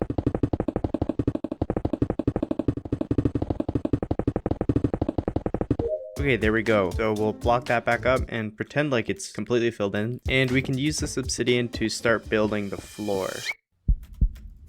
Okay. I need to be careful. So I need to make an obsidian path from here to the center. And to follow this pillar design, I'll do this. So the 3 here are 1 block above this. Okay, there we go. So that's this pathway finished. Now we need to do this for all the other 9 pillars. Again, this is going to take a long time. This is what it looked like at the beginning of the episode, and this is what it looks like now. Yeah, just like the planet, this thing is going to be massive. So now that we have these slices of pie, we can start filling them in with different types of biomes. So we'll start with the simple biomes and gradually work our way towards the more complex biomes. So we can start off with the classic plains biome.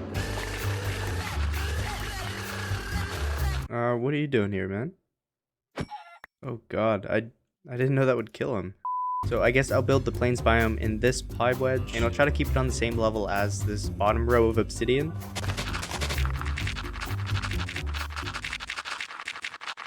Now you may be thinking this is pretty much the same thing as what I did with the planet with the different biomes, but this is actually a lot different because now we have almost a flat area to build the entire biome on, meaning we can build massive trees and massive structures in each wedge. For this cliff part here, I want to try to make it somewhat circular.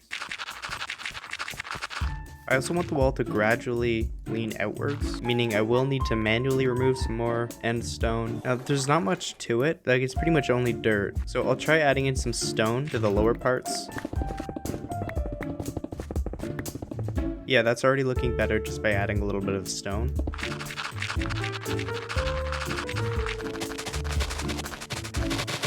Okay, now that I'm at the top here, I want it to sort of curve outward even more. I'll also make it sort of blend into the biome, like this. Okay, yeah, that looks surprisingly natural. So now I can start decorating this bottom area. First of all, we can just spam a bunch of bone meal here. Oh, I guess flowers don't grow in the end.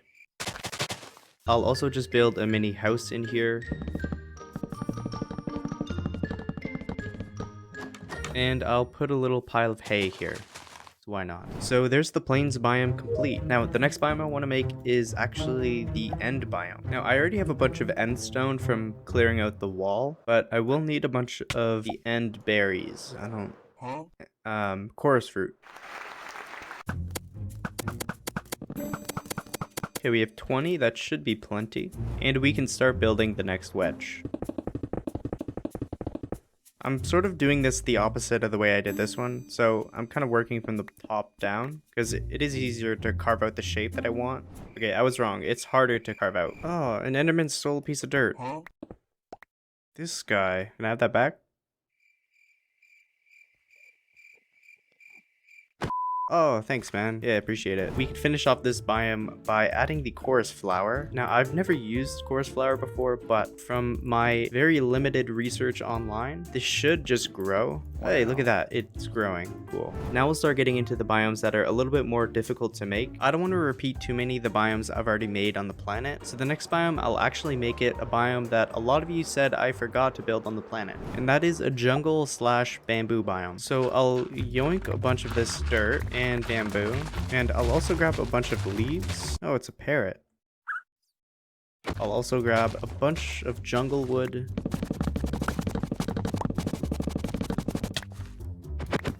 And we can start placing this in. If I place dirt by podzol, will it grow into podzol? Okay, I guess not. I'll start by clearing out this end stone here. Okay, there we go. That should be most of the clearing out that I'll need to do. For the wall here, I'll use jungle wood and try to make it look like there are different trees. And we can spawn a big tree as well. Okay, that's not working. So regular trees it is. The only problem is I need to clear out some area before the trees can grow. There we go. And then I'll fill in the spaces with more wood.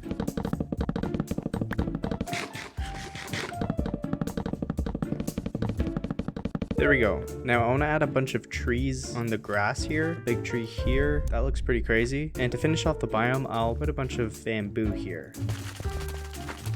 Yeah, that should work. And that'll all just grow in as I work on the next biome. So that's perfect. So this biome is going to be pretty tricky because for this one, I'm going to be building some caves inside of the wall. So I'll first build this base.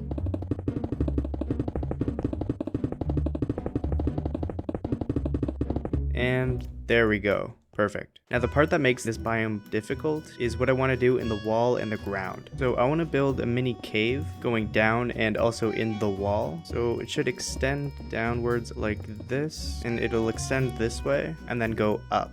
Okay, now that there's this pathway here, I can start building upwards. And there we go, I hit the wall up at the top. And then we can break through this wall here, and I'm out of stone.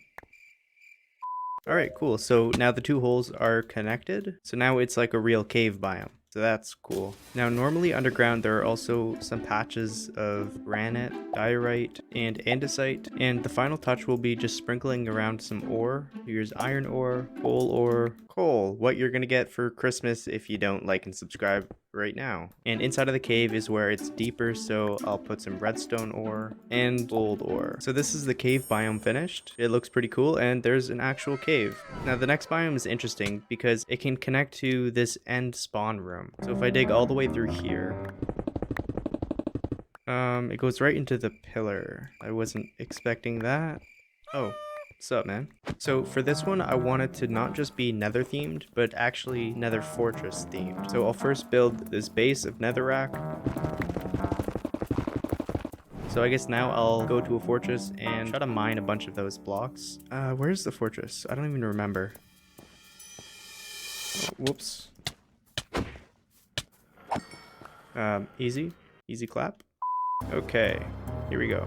Okay, this part seems safe, so I guess I'll just mine a giant chunk of this. I want to have one pillar here, and there'll also be another pillar right here. This is the level that you spawn on when you enter the end, so this should be the top of the fortress. There's the first pillar done, and of course I am out of nether brick, so I need to go back. I literally do this every single time. Okay, and we're back at it. For this part here, it should gradually be destroyed, like, because it's the end of the fortress. I guess that works. Okay, and then I'll add another broken end here. I'll replace this spawn area with a bunch of netherrack. Since I always need to go through the nether to get to the end, it sort of makes sense having this be nether. I'll try my best to make it look like a natural nether cave. And there we go. So here's this pathway completely finished. I tried to make it somewhat natural, but it's kind of hard to do that. But what I can do is add a bit of nether quartz ore and also some gold ore. There we go. That's looking better already. There's water in the nether. Wow. How does he do it? So now I get to actually build this wall, which is definitely the worst part of building these biomes by far, easily. So Boom, and there's the wall done, finally. And this is what is almost the completed biome. I am missing one more block that I want to put in the walls, and you could probably guess that it's ancient debris. I've gotten so many comments of people wondering why I use ancient debris in my builds, but I don't have netherite armor, and it's because the diamond armor matches my skin. Yeah, that's it. Perfect. Just to remind you where we're at, this is what it looked like at the beginning of the episode, and this is what it looks like now. It actually looks insane. It's gonna look really cool when it's completely filled in, so let's just keep going. I want the next chunk to be snow related, so I need to go over to this pumpkin dude that I made in the last episode. So I'll just sit here for a while.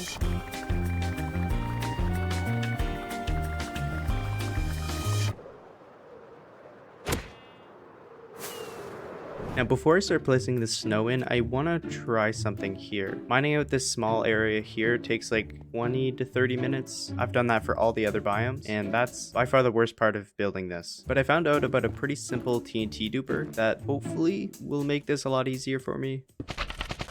Okay, and if I just flick this lever, so I can just spam this and sweet. Yeah, and it blows up a big area. Now, I'm a little bit worried it'll fly over to the other biome and destroy that, but it's looking pretty good.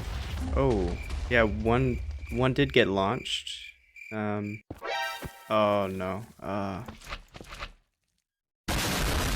So I'll start with just a base layer of snow. And yes, I'm putting the snow biome right next to the nether biome because on the planet, I put the snow biome right next to the desert biome. So, you know, there's some consistency to it now.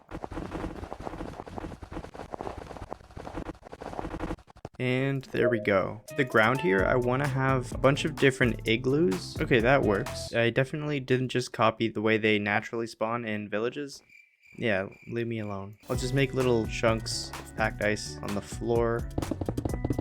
I'll make some little light posts, just like that. Also put a lantern inside of the house, because why not? And I also want to add some villagers to it. And by villagers, I mean snowmen. Yeah. And I guess I'll name them Jerry. So that there's Jerry 1, Jerry 2, and Jerry 3.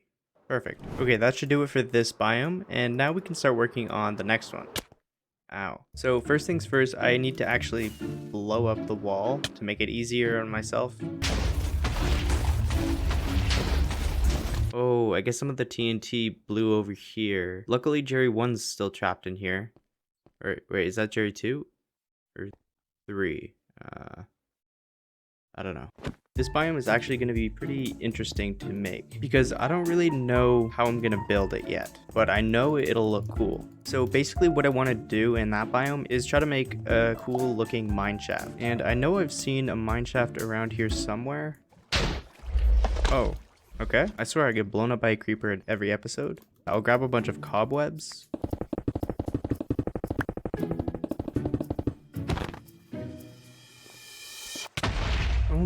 Every time.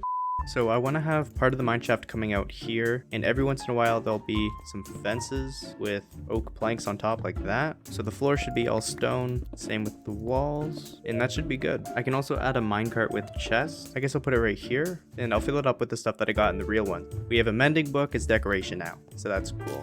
Now it would be pretty lazy to only have this biome be this single mineshaft, so I want to build some more mineshafts in the middle of the wall, and I want this part to extend a little bit over the cliff. Am I seriously out of stone? Now I can add some of the smaller details in, like some patches of different ore, especially gold. There's a lot of gold in mine shafts, and a bit of diamond because why not? And finally I'll add a few cobwebs in here, and that's the completed biome. Now I'll be honest, the next biome is sort of a filler biome. Everyone seemed to really love the geode biome in the planet, you know, might as well bring it back. I already have a bunch of amethyst and calcite, but I'm still going to need to grab a ton of smooth basalt.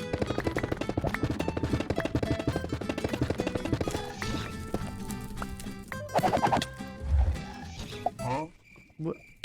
It just disappeared. And now I'll blow up all 3 of the walls, so for the rest of the video we can just focus on building. And boom, there we go. And the last section is blown up a lot more because I actually have something pretty cool planned for this final biome. But to get to that point we need to first do this one. This will be the bottom of it. I'll try to make it somewhat circular. And then around it I'll do some calcite.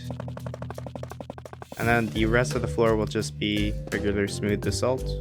Excuse me. Yeah, that looks pretty cool. Okay, now these two biomes are the ones that will be super cool. So for this one, I want to build a part of an ocean monument. So here's the ocean monument I destroyed in a previous episode. I guess I'll just cover this pillar in netherrack. And then I could just get rid of the entire pillar without dealing with any of the water. So that's cool. I want to have a base layer of gravel. So I need to add some blocks underneath where the gravel will go because, yeah. You know, it's a lot more comforting building this, knowing that, you know, I can break this and I'm not going to die. I can't really say the same about other biomes. An ocean monument has a bunch of pillars, which are 4 by 4. They go up 7 blocks. And they're connected with a layer of prismarine. Why does this look green? Isn't it supposed to be like blue? Cool, so the bottom part's done. Now I need to do the top part. Okay, this is actually going to be pretty tough. I didn't blow up enough of the walls, so I kind of just need to mine this out manually. Yikes. Oh, I have an idea. So what I could do is actually give it a roof to put the gravel on. That'll let me make the ocean monument go into the wall further without me needing to mine 3 hours worth of endstone. So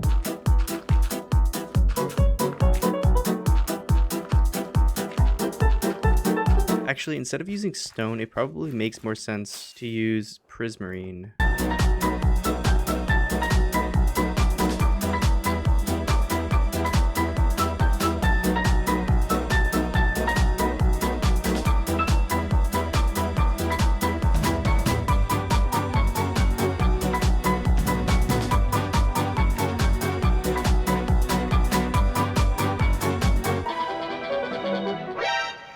Wait, what? Oh. Okay. Okay, there's the top roof in.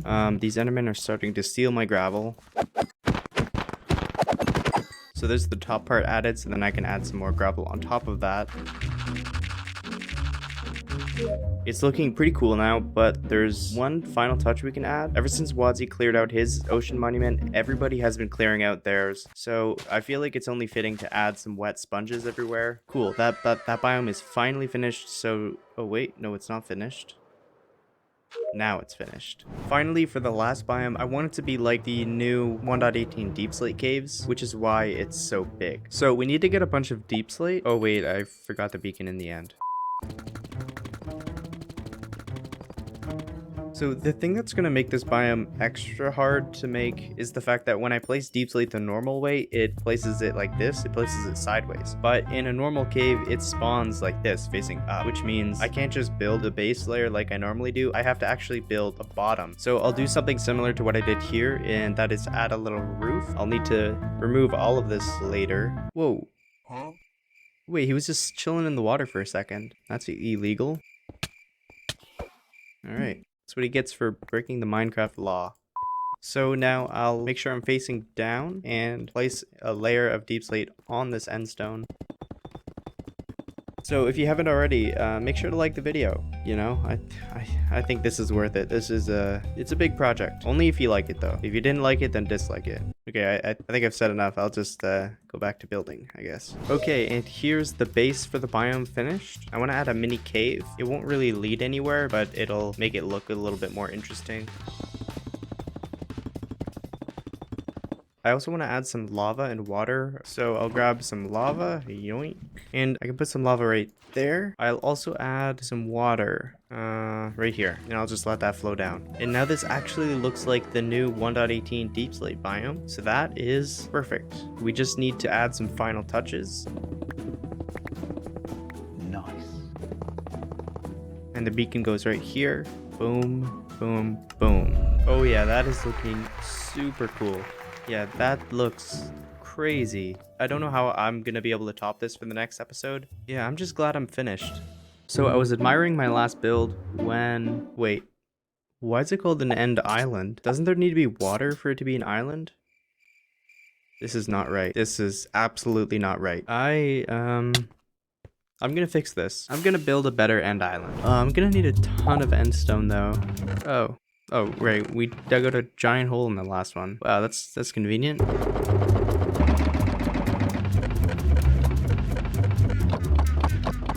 We have 5 shulker boxes. I feel like honestly that's not even gonna get us very far. Our goal is to make a better end island, so the first thing we can do is make it actually an island. I figure I can just build in this ocean here. I guess I'll just start by building the outline.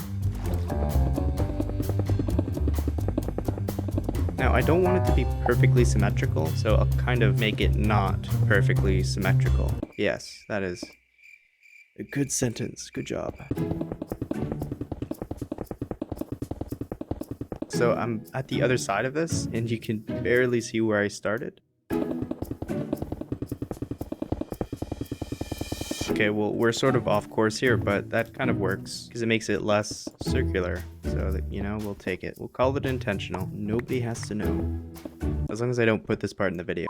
Okay, this is what it looks like so far. I actually really like the shape of that. This is my house all the way over there. That's the size of it. And this is the island. Yeah. Might be too big, but I've already built it, so you know, we're gonna go with it. Once you draw the outline, you can never go back. That's the rule. I'll start building a part of the wall, and I'm just gonna be trying to mimic the sort of look that side of end islands have. Now, it would be pretty boring if I were to just copy the look of an end island, which is why we're going to have 3 stages to the build, with each stage increasing in difficulty. So the first stage is to just build the island itself, and the other 2 stages will just be different ways of making the island look even better. Was that a baby axolotl? Yoink. Your name is now Axe, because like you're an axolotl, you get it? Oh. Uh-oh. Okay. When I'm finished building the island, I'll make you king. You can take over the island. For now though, you stay with me. Okay, and this is what the side of the island will look like. So I'll need to do this around the entire thing. I don't even know how long this is gonna take. Why do I always make my builds so big?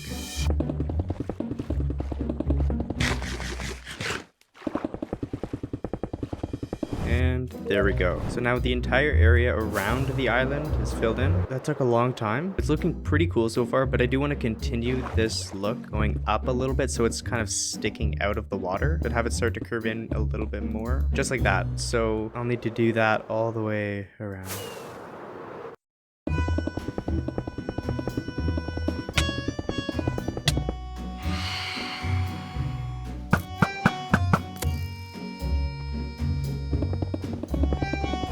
There we go. Cool. So I'm pretty much done with the walls around the entire thing now. I'll start filling this in, and I'll have it continue to gradually go upwards, just like the real end island does. Yeah, it's amazing, right? Who would have thought? I'm making it look like the end island. That's cool. Oh. Okay. Okay. That's all the end stone I have. So this is what 5 and a bit shulker boxes of end stone looks like. So that's pretty cool, you know. I don't really want to ruin the rest of the end by digging a giant hole and stealing the end stone from there. So I'll just teleport to a different area. There's a block just chilling there. All right. So I guess I'll just steal it from this one. I forgot to bring a beacon. Okay, and we're back. And now we'll just start grabbing a bunch more end stone.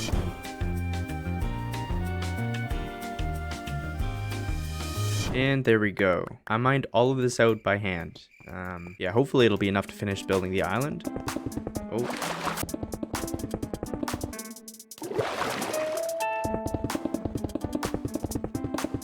There we go. Cool. Also, in a real end island, there are little spots where it's like a circle of raised ground, I guess. I'll try to do that. Okay, there we go. There's 1. There's 2. I want to add 1 more little section where it's raised 1 block, and I won't have enough end stone to do it, so gotta mine this out. Then I can pick some of this back up. Oh, even though I definitely don't need to get rid of this, it's definitely going to bug me. There we go. Cool. There we go. This is what it looked like at the start of the video, and this is what it looks like now. So the first stage of the build is complete, which means now we can really start transforming the island. And this is where it starts to get interesting. For the second stage, we're going to be recreating the buildings in the end city. So the first thing we need to do is find an end city. Oh, there's one right here. Okay. Oh, it's really small. What? I guess we just have to find a different one. Okay, here we go. Wait, this one's also tiny. What? Oh wait, there's one over there too. Okay, well I've been to 5 of them, and pathetically this one seems to be the biggest. So I'll set up my beacon down here and just tear down this entire thing. Now, I definitely don't need to destroy this entire thing to get what I need. I could instead just grab the blocks I need and then build it. But if I destroy the entire thing, I think that'll be more satisfying. Yeah, it'll take a lot longer probably, but it'll be cooler. I hope, at least.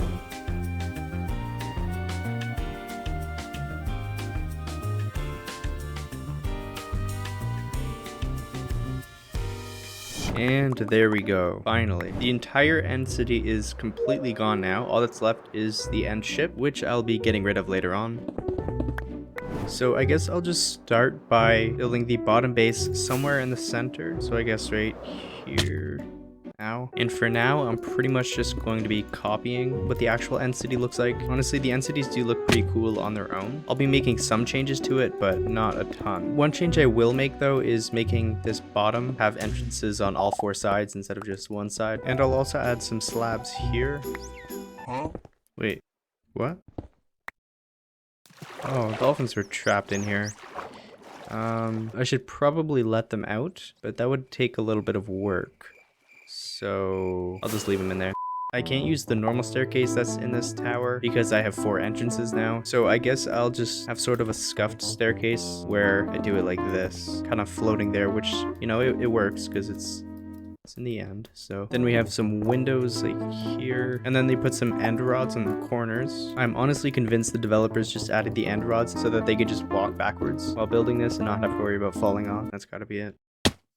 The normal end cities have like floors in the buildings, you know, the way that every single building ever does it. But I'm not going to do it that way because the houses are for shulkers, right? And shulkers just teleport on the walls. They don't really use floors. And for the people that are saying I'm only not using floors to save materials, you're right.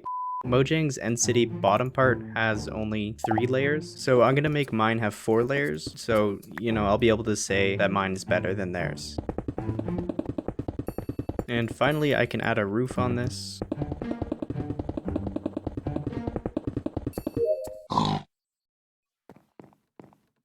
And this is what it looks like so far. I think that looks pretty cool. Now, off of this, we'll have a bunch of branches leading to different parts of the build, just like a normal end city. So I don't know why I had to explain that.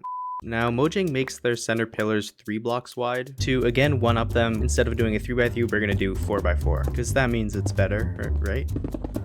And they also have 1 stair facing like this way, so we're gonna have 2, which means it's twice as good. Don't fact check that. So this first branch I'll have it extend a little bit out this way. And I'll turn it into a mini house for one of the shulkers. Oh, I'm out of magenta glass.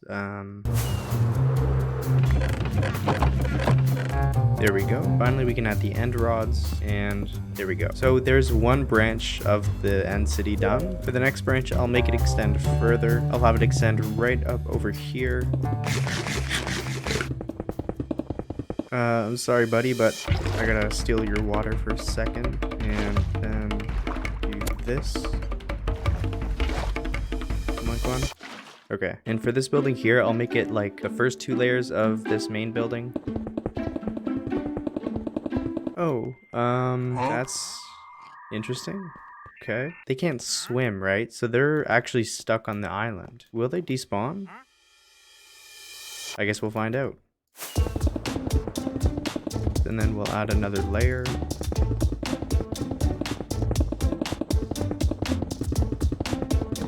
There we go. Cool. Actually, you know what? These stairs do look a little bit too steep. I'm gonna change that. There we go. I think that looks better. We got some creepers spawned up here. Nice. Now what I'll do is make this exact same build on this side. I'll try to make it a smooth cut, and there we go. Cool. Now, since I won't have a building on this side, I want to make it look like it used to have a building extended, but it was destroyed. Kind of like how the end of a Nether fortress looks like. Okay, yeah, this works for that. And this pillar design is the same as what's down there, so...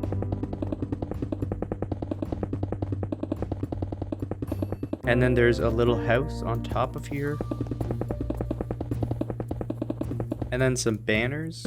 And there we go. Oh, yeah, I guess that wandering trader just despawned, so that's unfortunate.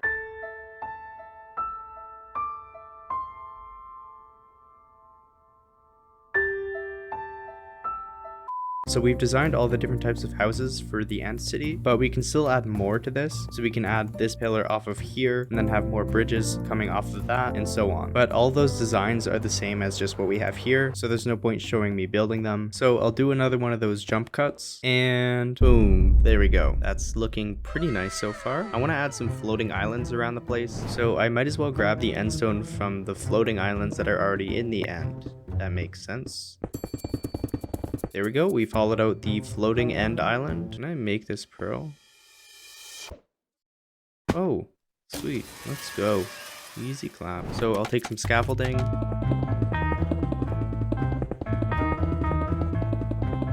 There we go. That looks pretty bad. What if I put some blocks like here? Okay, that looks even worse. Okay, let's start over. There we go, I like that design. So I guess I'll just build another one over here, maybe closer to the ground.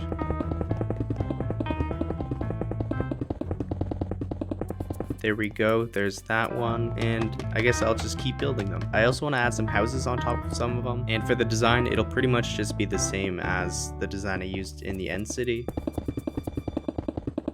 Yeah, there we go. That's what one of them looks like. That's pretty nice. So I'll add some more houses to other ones and okay, perfect. That's already looking way better. So we have a house here, here, and here. Yeah, honestly, the little islands with the houses on it, it really adds a lot. Finally, we can start the last part of the build, which is going to be making a giant end ship. Just like with the End City, we're going to completely destroy the end ship because I feel like that would be more satisfying. So here's the ship completely by itself. There's no End City attached to it because we destroyed that End City. So let's do the same to the ship. Sorry, Mr. Dragon.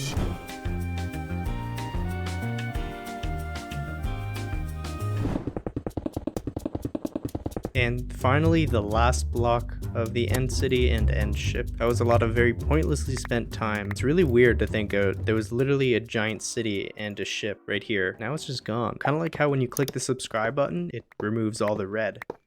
So the red's just gone. You know, that's crazy. As a way to remember what this place used to be, I'll make a little pillar of, what is this? Purpur. What kind of name is that? What? Does it make more sense to have the boat in the water because we're actually an island now? Or does it make more sense for the boat to be floating because the other stuff is floating? Ooh, what if I did like both? So have it like levitating on the island, but moving towards the water. So I'll pretty much just be copying the design that Mojang already has, but I'll make it bigger and add more details to it. How did I land that? What? So on the normal end ship, this part here only extends 1 block, so I'll make it extend 2 blocks. Okay, how does this look? That looks pretty awful. I think the problem is it doesn't come out enough on this side. That looks a lot better. So that's the back half of the ship. Let's see how this looks. I mean, that's something. It is definitely a thing, I can confirm. I feel like it's too blocky, which is probably a pretty common problem in a block game. If I do this, maybe? Oh, it's a little fish. How's it going? Yeah, I like the look of that. I think that looks pretty cool. Now I'll build the little house part in the back of the ship, and it'll very much just follow the same design as the other houses that I've already built. There we go. So there's the little house done. Wait, this is supposed to be like the middle floor, which means this is supposed to be a lot higher than this. Huh? Yeah, so this is the level that it should be on. Okay, there we go. That looks a lot nicer. Now I'll add some of the smaller details, like making this different stairs. And also having like these holes in the side of the walls. What are they for? Like shooting cannonballs or something? I don't know. But Mojang put them on their ship. So underneath those, I'll put some stairs like that. Now I'll add the dragon head. Sorry, dragon. I'll also add the brewing stand with potion of healing. The normal ship also has a pillar like that. It also has some strips of obsidian. I'll just make it go all the way over here. That works. Just like that. Cool. Now here's where the elytra and some loot will be. The elytra and 2 chests. And I'll just put a bunch of loot in the chests. Just like that. Cool. Now I said from the beginning I'd make Axe, the baby axolotl, the king of the island. So I'll use most of my diamonds to make him a little throne. I guess I'll build it in here since this is like the captain's seat, I guess. I do need to get a name tag for him. Oh, you were hiding. There we go. Now he's chilling. And finally, for the last touch, I'll need a bunch of these end berries.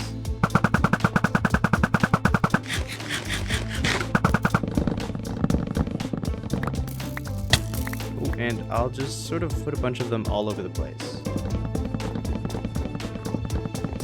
And there we go. That should be it. If you're still watching this far, that's pretty cool. Thanks for watching all the way through. Since I posted the last video, we've passed 400, 500, and almost 600,000 subscribers, which is just crazy. So thank you. And if you aren't already, consider subscribing and also liking the video if you haven't yet. If you have an idea for what I could build in the next episode, then feel free to send it to me on Twitter. The link to that will be in the description. And I'm definitely not just saying that because I've already run out of ideas. Nope. Definitely not. Okay, well, thanks for watching. Phantoms are so annoying. Wait, I wonder what the most annoying mob is. Ooh, I'm gonna have to collect every single mob. By the way, this was a really hard project. So make sure you watch to the end. There's 66 that I need to collect. So I guess I'll start with the charged creeper. Oh. Okay. Oh wait, actually I first need to get a trident. I guess I just have to fly around here and hope a trident guy spawns. You don't have a trident? That's lame. Oh, he is a trident. There's an 8% chance, I think, of him dropping a trident. And of course not. Nothing. Ooh, there it is. And I'll wipe the enchantments, enchant it, and that's not what I need. There we go. Channeling. Oh wait, I probably should have caught it. Oh. Yeah, I need to collect every mob. So there's lightning now. So I need a creeper, and there we go. There's a charged creeper. Perfect. So I'll try to bring them over here. Oh. Oh. Okay. This is going to be a lot harder than I thought it was. Okay, you know what? Let's start with the easy mobs and work our way towards the harder mobs. So first I need a place to actually store these mobs. I guess I'll do it in this wall here, directly across from the house of every building block. So, boom, there we go. So I dug a giant area going all the way down here. It, goes a lot farther than you'd think. To actually get the mobs in here, I will need some slime blocks. Here we go. So I'll put a slime block right here. So we'll start with things like chicken, cow, pig. I'll drop them down here. Oh, that was the wrong spot. So they're dead. Yeah, see, it was this hole. They're supposed to go to this hole. Okay, let's try that again. So we'll grab a pig, chicken, sheep, cow, rabbit, and we'll drop them down here. All right, we'll do it without the rabbit for now. Look at that, they aren't dead. Let's go. I'll put some more slime down here, and oh, I'll replace the bottom floor with grass, and then bring the pig in here and quickly replace it with glass. Each area will be decorated based on the mob that's in it. For these normal mobs, I'll make these little areas for them look sort of like a plains biome. Pigs like carrots, so I'll give him a carrot. And since pigs are typically in barns, I'll make this area look sort of like a barn.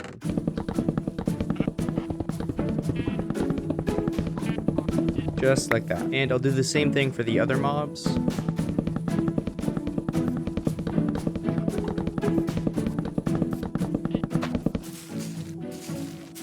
And there we go. So there's 4 mobs complete. It's nighttime, so we'll see what mobs we can get. Here's a zombie.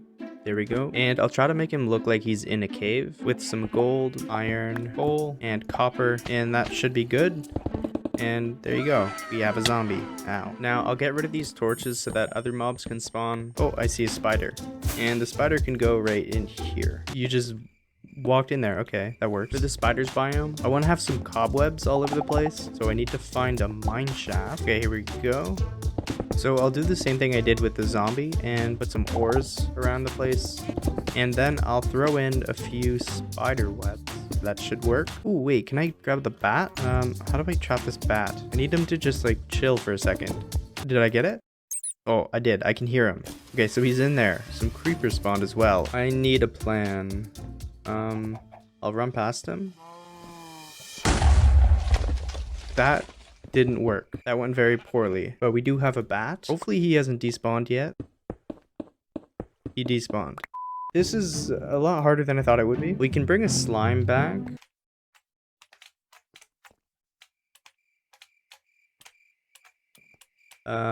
These guys are very slow. Here's another creeper. Let's hope I don't blow everything up again.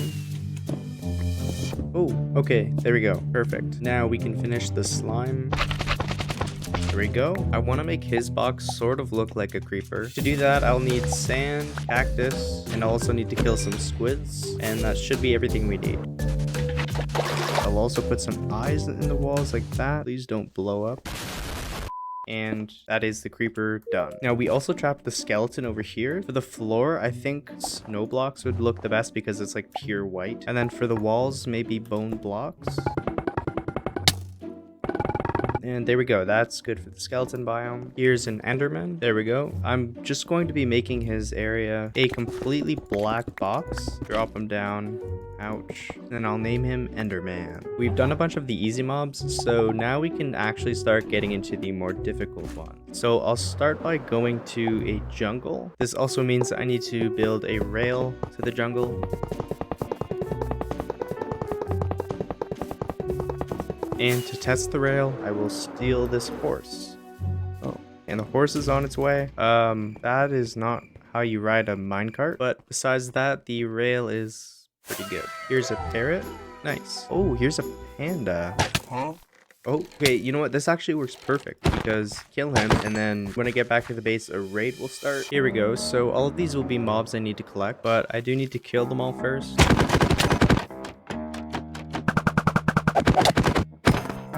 There's one. I need a Vindicator. And I don't think he can get out. He can still hit me though. This guy will be annoying, the Evoker, because he does that. Also, I can't get the Vexes in a boat because they just die after a certain amount of time. And one of them should get in the minecart. Yeah, there's one. So I'll send him through. And the witch next. Now those two are back at the base, so I just have to do the same thing for the other mobs, and boom, there we go. I still need to push them into the hole, so I'll try to push the Ravager on the track. Oh, he's moving. Oh, is he dying? Please don't tell me he's dying. No. Please no. He's suffocating in the wall. Come on. Oh wait, he's good. I need my elytra. Okay. Well, we have the Ravager there, so that's good. For these mobs that are found from the raid, making their areas look like a woodland mansion is the best way to do it, I think. So I'll grab a bunch of wood. Oh, now I can start building the Ravager's area. I'm really just copying the way Mojang did it in their woodland mansion, so I'll have red carpet in the middle and white carpet on the sides. Now I need to actually get the Ravager in here. I'll push him on the track. There we go. If I build it from the back here, he shouldn't be able to hit me. Huh? Never mind. Surely he can't hit me from the side here. Okay. Finally. That is a big relief. You are extremely annoying. Doing that for the Ravagers sucked, so I'm gonna try to figure out a better way to do this. For this one, I'll build the area first, and it'll be the same design as over here, so... just like that, and we can dig our way up. Oh wait, I forgot to put slime blocks down. I'll grab you, and then we can jump down here. Cool, so that worked perfectly. Now we can just do the same thing for the rest of the mobs. Oh wait, a squid just spawned. I think the floor should definitely be sand. Hey, that's me. Very, very cool. Nice. And there we go, there's the squid in. We have all the mobs from the raid, as well as the panda, the squid, the witch, and the horse. Oh, a glow squid. There we go. This is a much bigger project than I thought it would be. You'd think I would have learned by now, but nope. So I think we should start making faster progress. I'll start by grabbing all the types of fish. There's salmon. Here's some cod. Oh, ow. Yep, that's a puffer fish. Also some tropical fish. Okay, so we have tropical fish, puffer fish, ow, cod, salmon, axolotl. Now I need to get a dolphin in here. Luckily, it's right next to a river. So if I build a pathway from here to here, I should be able to get a dolphin through it. Oh, hello. I can put a leash on it. Are you coming? Yep. And then we just break this and we should be all set. We can block this back up and we're good. And I will name it Dolphinius because that is a cooler name than dolphin. Yeah. Now I want to get a silverfish. If I mine underneath a mountain, one should eventually just spawn. Ooh. Actually, I also need a cave spider. Yeah. Okay. That's okay. So I'll bring this guy back, and I will put you. Okay. There we go. Okay. Spider-Man. Boom. Well, we still need to get a silverfish. I'm tired of mining, so I'm just gonna go to the stronghold. So I just need to mine around here until there we go. There's a silverfish. But I do want to get more of these blocks. Okay, it's a lot of silverfish. But I do need to get more blocks still. Okay, this is very annoying. And we just slowly walk our way back to the base. I'll also bring the parrot back. And I will put you in here. Wait, what happened to the dolphin? Oh, they need air. Oh, I drowned my dolphin. Oh no. I'll clear out the water from the top part. And that should be good. Wait, what happened to the silverfish? Oh, he was just inside the stone. I'll try to make the silverfish's box look like the stronghold. So that's the silverfish done. And there's the parrot done. So we're making a lot of progress finally. I've been dreading doing this, but I think it's time we go to the Nether and grab some of those mobs. The first mob I'll get will be the zombie pigman. It is definitely easiest if I just... Okay, and then they're all chasing me. Get absolutely wrecked. Then I'll bring this guy back and we can put him in here. There we go. I'll name you Pig Guy. That's very cool. I just realized I have no idea how I'm gonna get a ghast. Here's a piglin. There we go. I will name you Cool Guy 7. Oh, here's a hoglin. That's also one I need to get. There we go. Okay, now I just need to push you. Oh, I forgot to name you. Uh-oh. Oh, he might despawn. Oh, he's also just gonna die. Unless I can save him? No, come on. We saved him. Oh. Oh, no. Oh. And he's dead. Okay, well, there's another one already, so that's cool. I think I can get this blaze. Yeah, there we go. That's a good name. You can go back to the base. I also want to get a wither skeleton. Oh, no. There we go. A little bit more. And there we go. Cool. Blaze is in. So I'll get him in here and then do this. And he can't get out. Now we need a piglin brute. And luckily the bastion is right over there. So I just need to get there. Oh, here he is. Okay, that's a lot of damage. Oh my. Name you Shroot. Yes. Good name, Shroot. I can send you back to the base. Okay, now I need a magma cube. Oh, that's not what I wanted to do. Now I'll send Cube over. Okay, he's not letting me. Okay, you know what? I'm sorry, Cube, but I need you to be spawner. We need a strider. Right there is one. Okay, so I can push this guy along now. Jill. That is now your name. Right over here.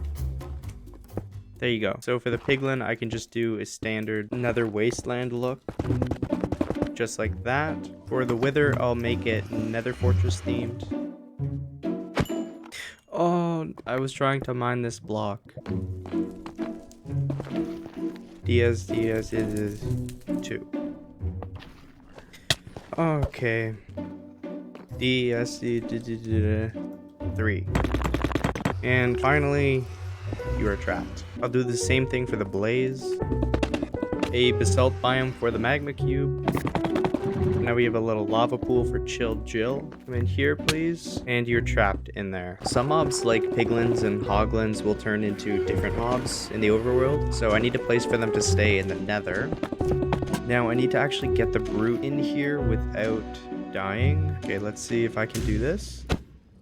And I just jump up here and we're good. Cool, that was easy enough. And I'll do the exact same thing for the piglin and the hoglin. So the only nether mob left is the ghast. We still have a lot to go. So I'm gonna start very quickly knocking off the easy ones like a cat, donkey, iron golem, villager, zombie villager, husk, a bat, doggo, a drowned, a goat, a bee, snow golem, here's a rabbit. If I just do this, yep, there's the phantom. Now I'll pick up some end stone as well as some of these end berries. There we go. That's the endermite. Listen, I'm not doing what it looks like I'm doing. Okay. Here's a polar bear. Then I can put you on a lead, and you can't come. I'm sorry, buddy. I'll name you Pole Hair Bear because you are a polar bear. Here's a cat. I realize that I have an ocelot, not a cat. Technically, they're different mobs. Also, here is a stray. I do need you. Excuse me. Excuse me. Finally, the stray's trapped. Okay, now I can just take one of them here. Oh, the baby wants to follow you, I guess. Yeah, it's not gonna work. It wasn't me. Here's a fox. Oh, okay. I'm alright with that. That's fine. There we go. That's the fox done. Okay, you can come with me. Down we go. Oh, I thought there was slime. Now we're at a point where the mobs we need are really hard to get. We'll start it off with getting a ghast. Oh. I'll move the portal over here because the ghast is pretty thick. I'll just start with some netherrack, a bunch of lava. I'll add a piece of ancient debris, a bit of quartz. Oh, I'm not gonna hit you this time. I did that before and people didn't really like that. So this should be big enough for the ghast. Now I'll go to the top of the nether and then I should be able to just, yeah, I didn't bring obsidian. Oh, okay. Here we go. Now ghast should spawn in here. Oh, there we go. Okay, well he got out, so that didn't work. Oh, another ghast spawned, and if I push a minecart that way. Okay. Let's try it again, I guess. Okay, finally we got another ghast. So I first need to get it in the minecart.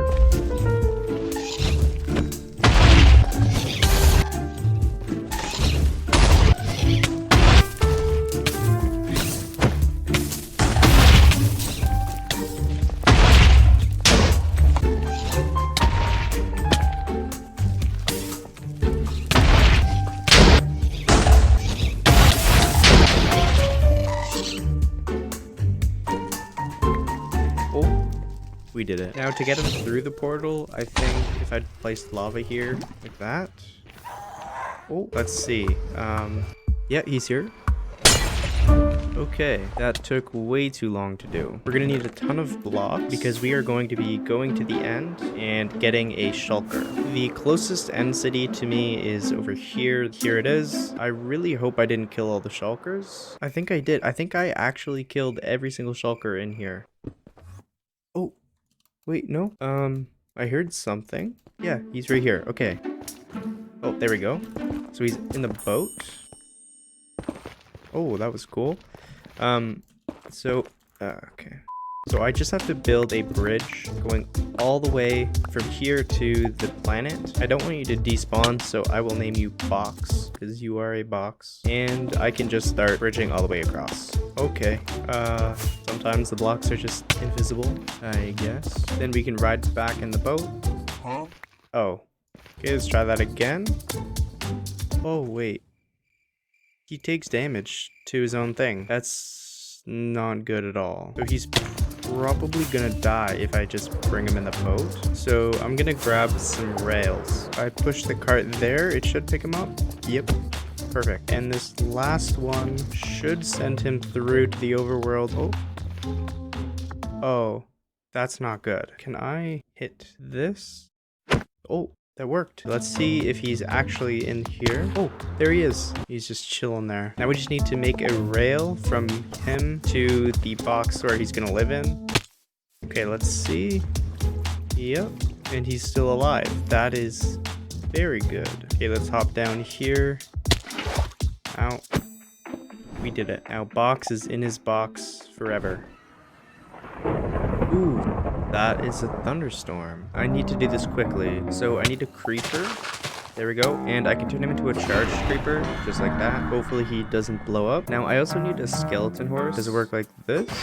Oh, no. Okay, sorry, horse. So apparently one will randomly spawn when lightning strikes naturally. I guess I just have to fly around and hope one spawns. No horse. No horse. Oh, wait.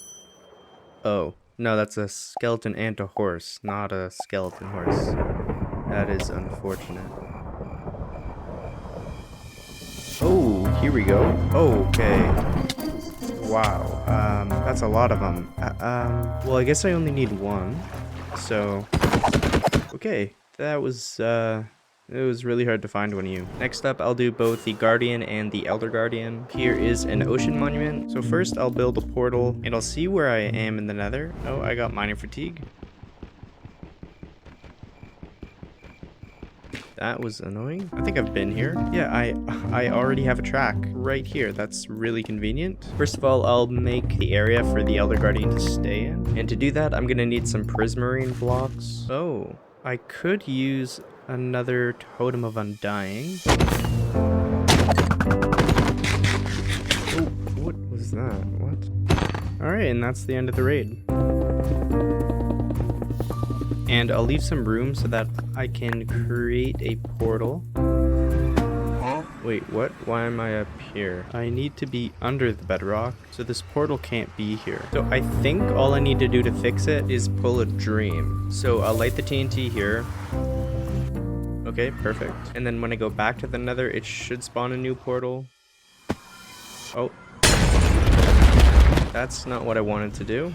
I can still make this work. I'll just need to fly a few thousand blocks away. Here is one of the puffer fish. So he's trapped in here. Now I just need to build a track coming from the portal to the other track I had. Now I can let this guy free. Yeah, he went through. Now I can push him in the cart. Oh no. Oh no, no, no, no, no, no, no, no, no, no. Wow. Okay, I'll make sure he can't get out, and then I will hit this. Wait, he got out. Maybe I hit him over. Okay, that didn't work. Let's try it again. Oh, he just jumped into a minecart. Drink the milk, break the obsidian, break the cart, and he's still in. Okay, boom. I think he's in. Oh, he's actually in. That took a long time. I'll name him the big white pufferfish. Will one of you just follow me? You're in a minecart? That's cool. And I can break the minecart. There you go. No, what? Maybe I should block this off. Yeah, it's probably a good idea. Oh, you snuck out. No, no. Why do they do that? They just jump off a cliff as soon as they see one. Here is a third one. If I do this, there we go. Now I should just be able to do this. Yeah, and he's through, and that's it. He's stuck in there now. I'll make the bone horse enclosure kind of look similar to the normal horse enclosure, except I'll make the inside of the walls made out of bone blocks. And for the charged creeper, I'll do something similar to the normal creeper. Now I have to be really careful to make sure he doesn't blow up. Oh, he's in. Hopefully he makes it all the way through. Okay, and then he drops down. And then we can jump down here. We should be able to drop him down like that. And then get him out. Okay, that's it. That's the last one. Now, I may have all the mobs in, which is very cool. That was very hard to do. It took a long time, but I'm not finished yet because, I mean, it's kind of ugly in here, you know? And boom. There we go. Oh, I almost forgot. Yeah, the most annoying mob, definitely the ghast. That thing sucks. So that is every single mob trapped. Wait, what about the ender dragon? Is that even possible? We found out before that because I built the planet, the dragons sort of just get stuck when you spawn it. So I could use that bug to stop the ender dragon.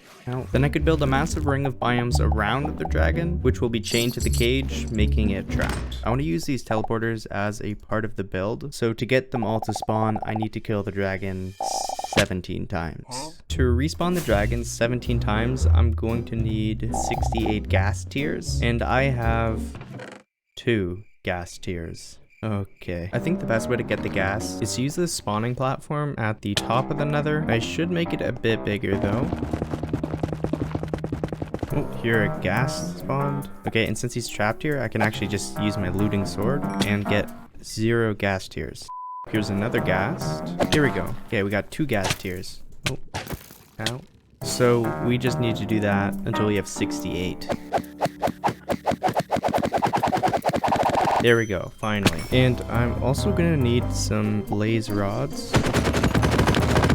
Okay, that should be enough. So we can go to the end and start beating the game 17 times. Now I broke the bedrock on the portal, so I kind of have to do this in a bit of a creative way and place obsidian on the sides. Then I need to make sure nothing is blocking the roof, which it looks like there is. Oh, so it's good that I checked, because if I didn't, the dragon would have gone straight through the planet and oh, I almost died. Here we go. Then the dragon spawns. Now we can fly up here and shoot out the end crystals. That should be the last one. And there, the dragon is stuck. Perfect. So that's how we're gonna trap the dragon. We do that after we kill it 17 times. So that's 1 done. What's it doing? Oh. Okay, now we'll respawn the dragon and just do the same thing. There's 2. Oh, I didn't think that would hit me off. 3, 4. Oh, the Enderman just saved itself with the vine. What a beast. Okay. Okay, there's the last one, and it is stuck again. Oh, I get it. So wherever the dragon is when I break the last end crystal, that's where he gets stuck. So that means I can sort of make him stuck in a place where I want him to be. Oh wait, the portal disappears when I spawn the dragon. So if I run out of materials for the build, I won't be able to get back to the overworld to get more. That might be a problem. We almost have all the teleporters spawned in. We just need a few more. I feel a little bad about this one, but that's fine, I guess. And there we go. Oh, okay. So that'll make the last teleporter spawn right there, which means we finally have all 20, so we can start preparing for the build. But we also figured out that when we spawn the dragon, we can't get back to the overworld, so we need to get everything now, because if we don't get enough, we literally won't be able to finish it. So yeah, we need to make sure we do this part right. For each section of the build, we'll need about half a shulker box full of a specific block. We're gonna use dirt for a few different sections, so we're gonna need 2 shulker boxes full of dirt. Okay, hopefully that's all the dirt we'll need. Oh, ow. Oh, can the creeper blow up a phantom? Oh, it did. Let's go. I'll also need some coal, copper, and iron. I'll also need some stone. I'm also going to need a bunch of oak wood, sand, as well as a bunch of sandstone, cactus, twigs. Oh, it's a bunny. Ooh, I also need a bunch of lava. Oh, I always do that. I also need to grab some blue ice, some snow, this red sand for a mesa biome. Oh, that's not what I wanted to do. Okay. Everyone always loves the amethyst biome, so I'll grab some of these blocks as well. I'll grab some brown grass for a mushroom biome. Oh, I also need some more sea lanterns. Now I can mine some sea lanterns. I also need to get some gravel. I think that's the first time I've ever said that. And finally, I need a ton of deep sleep. Now I have a lot more interesting biomes that I plan on building, but if I show myself getting the materials, it'll kind of spoil it. So we can just skip over that for now and start working on the next part. I need to grab a couple villagers, so I'll make a track. Can one of you get out? Oh, there's a lot of them in there. Yep. There's one went through. Oh. Oh. He died. I guess I'll add slime blocks. Alright, let's see. Will you die? Sweet. Okay. Nice. Don't die.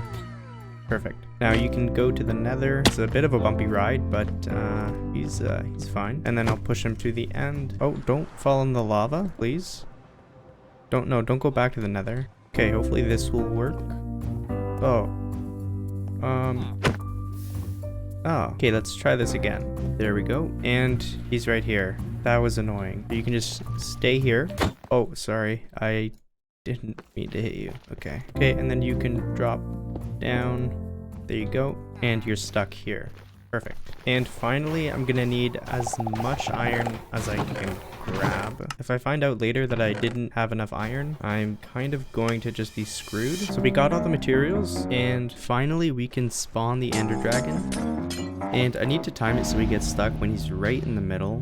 Okay, so there's only one crystal left, and when I destroy it, wherever he is, he will be stuck. If he comes towards me, there. That didn't work. Oh my, he's so high up. He almost destroyed the planet. I mean, that looks cool, but that's not gonna work. Okay, we're gonna have to try this again. And I'm out of end crystals, so here we go. And boom.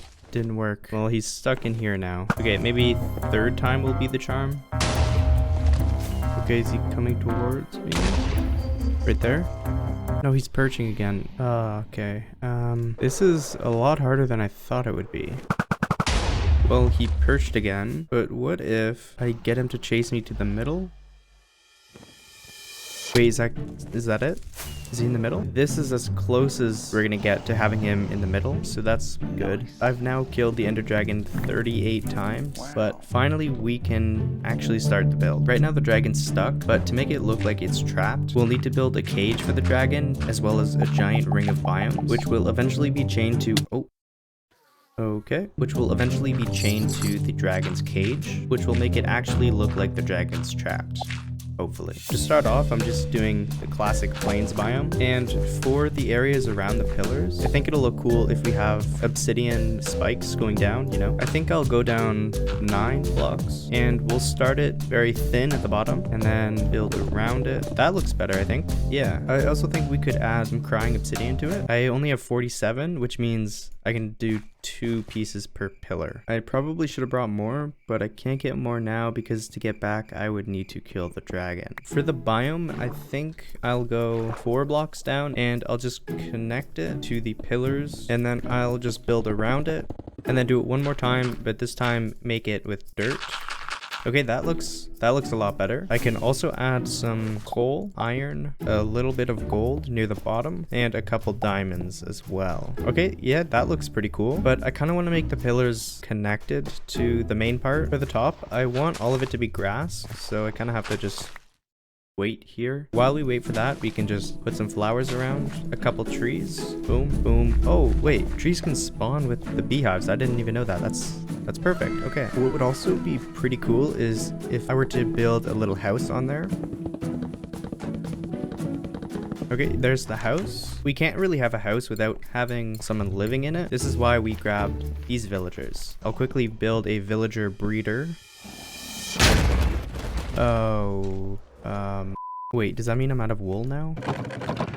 Wait, I can turn cobwebs into wool, right? String goes to wool, yeah. Wow, I'm very lucky. Let's try to not almost die this time. I'll name this guy Mark, and I'll name this guy not Mark, because I don't know his name, but I just know it isn't Mark. Then I can throw some carrots down, and there we go. Now we have a villager in the house. For the final touches, we can just add a bit of grass here, and that's the plains biome finished. I think that looks pretty cool. The next biome we'll build will be a desert biome. For the bottom layer of this, I'll switch between stone and sandstone, and I'll make it gradually go from the stone to sandstone. Then I'll make the top layer sand. I should also add a few ores. Okay, that looks pretty good for the sides. Now I want to build a little house. The orange terracotta can be like that, and then we do the same thing for over here, and then we just have to connect them. So it sort of looks like a buried desert temple. I think that looks pretty cool. Now the biomes will be getting more complicated over time. I'll just add some dead bushes and cacti for this one. Then I'll bring this rail over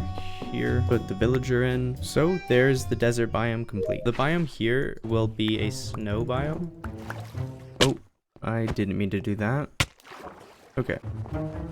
We'll put some torches down and build the walls around it. Why does that look weird? Yeah, it looks weird. Okay, yeah, that looks better. Okay. These endermen are pretty annoying. And I'll throw in a few patches of ice. These endermen are really annoying. Now I'll build little spike pillars, and then between two of the pillars, I'll turn it into a little mini house, just like that. So that's the ice biome finished, and we can now start working on some of the more difficult biomes. So we will start with making the pillar. I want this one to be like a little nether fortress. Oh, I need to run. Okay, there we go. There's the base layer done. And just like always, I'll make the obsidian transition more into the biome. Now, I want the villager to sort of be living in the nether fortress. I want it to sort of extend off of the island a little bit, then have a railing into a bridge. And then I guess I'll just add a roof. Actually, the roof should be higher.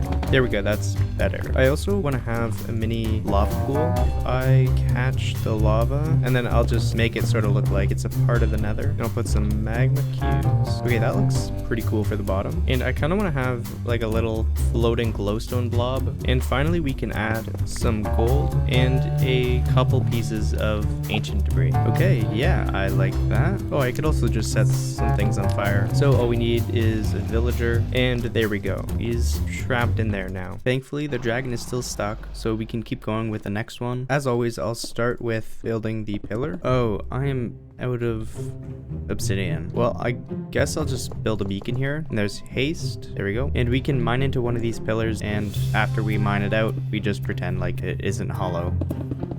Okay, there we go. This one will be a mesa biome. So for the bottom, I think I'll do white terracotta. And then the next layer, maybe brown terracotta. And then I guess red. I'm kind of running out of options here. Then orange terracotta. Then we can add sand to the top. Oh, hello. Goodbye. Then on the top, I'll add some dead bushes as well as some cacti, and I'll build a little house out of red sandstone. I guess I'll make the floor black terracotta. You know, it's kind of a weird looking house, but that's pretty much all we can do with the blocks we have. This biome is going to be a savanna biome, so the bottom will be a lot of stone, then we'll gradually turn the stone into grass. The third layer will be mostly dirt. There we go, there's the top. But I also want to add a bunch of ores, so I'll add some diamonds near the bottom. For the top, we can add some acacia trees. That is a big tree. Why are these so big? Oh. For the house design, I'll pretty much just do the same thing as this, except with acacia wood instead of oak wood. Well, I need a lot more wood, so then we can add some grass, and there you go. So that is this biome finished. It's looking pretty cool so far, but it'll definitely look a lot cooler when we're finished. So let's keep going, I guess. Where did my totem go? I haven't been holding a totem. That could have been really bad. This section is going to be a basalt biome, so I'll make most of the bottom just smooth basalt for now. We're one block short. Okay, actually that's fine because I want to put a giant geode right here, and then I'll outline it with calcite. Then I can put amethyst. Okay, and that gives me enough basalt to finish it. Now I just need to grab a villager from the pit of villagers. Enjoy the rest of your life, I guess. Next one's going to be another nether themed one, but this time it's going to be the red nether biome. Now, on the top layer I'll have crimson nylium. See ya. Then I'll build a hut, and I'll strip the logs because an unstripped log is an ugly log. I've said it before. And I'll spread some bone meal around and push the villager in. Perfect. Oh, between the planet, the transformed center, and this ring, the end is starting to look pretty insane. But we still have quite a bit to go, so I want to start making some faster progress. We can start with a jungle biome. I do want to make a little wooden hut, just like that. I'll add some puzzle for a worn out path. The next biome is going to be a mushroom biome, and I guess it only makes sense for the hut to be made out of one of these red trees. And I'll make the floor out of the mushroom stems. I'll also add a little path out of the stems. Wait, where'd all the villagers go? Did they push each other off and die? Did you kill them? Oh my god, I think he killed them. This one will be a deep slate biome. I also have some deep slate ores. And there's the deep slate biome. This biome is going to be a nether soul sand. Oh, that scared me. Okay. Okay, now I can use these bone blocks to make these things. I don't really know what they're meant to be, but they exist, so... I'll also add a little pathway that goes through the entire thing. Now grab a villager, and you're trapped there now. Oh, wait. I'm out of food. Did I forget to bring food? I can't eat carrots because I need those for the villagers. I have 8 fish. I'm out of food. Oh wait, I could eat the end berries if I break this. Coarse fruit. Yeah, so it teleports you when you eat it. That's gonna be really annoying. Oh my... These berries are gonna kill me. Next up, I'm going to do a bamboo biome. I'll make little bushes. Then on the podzol, I'll grow some bamboo. I'll also put some oak trees here. That is a massive tree, but it kind of works. I fill in here, so I can make the walls like that. And there's the villager in here. So that's everything finished. And the next biome is gonna be pretty interesting. Oh. Okay. That was... Ooh. Oh no. Okay.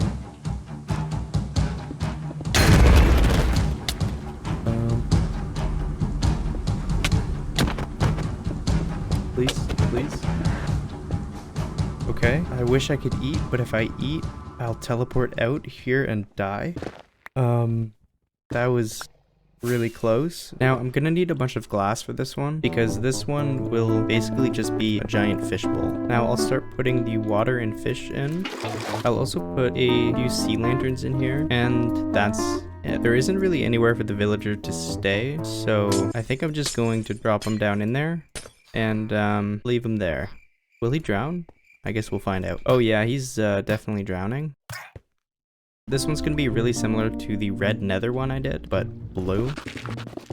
Alright, and that's that biome finished. The next biome I want to do is wooded badlands. So I'll use some coarse dirt, and I'll add a bunch of sections of orange terracotta. Okay, I can't really have these guys on here, so...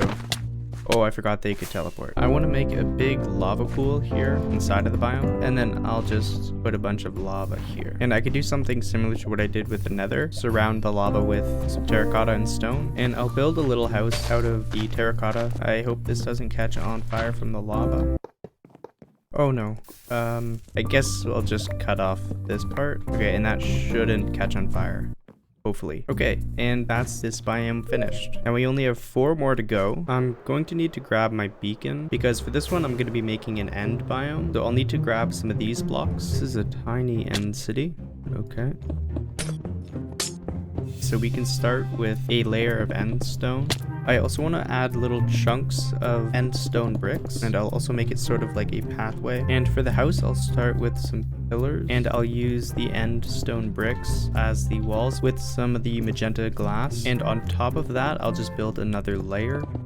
And I'll just put some stairs around both layers, and I'll put a couple end rods in the corner, and he can stay right there. This one is going to be a giant taiga tree biome, I think it's called. I'll make the bottom layer out of stone, and I'll make it slowly transition into coarse dirt. Now I can add little pockets of podzol, and I'll add some chunks of mossy cobble, and I want to have 2 giant spruce trees.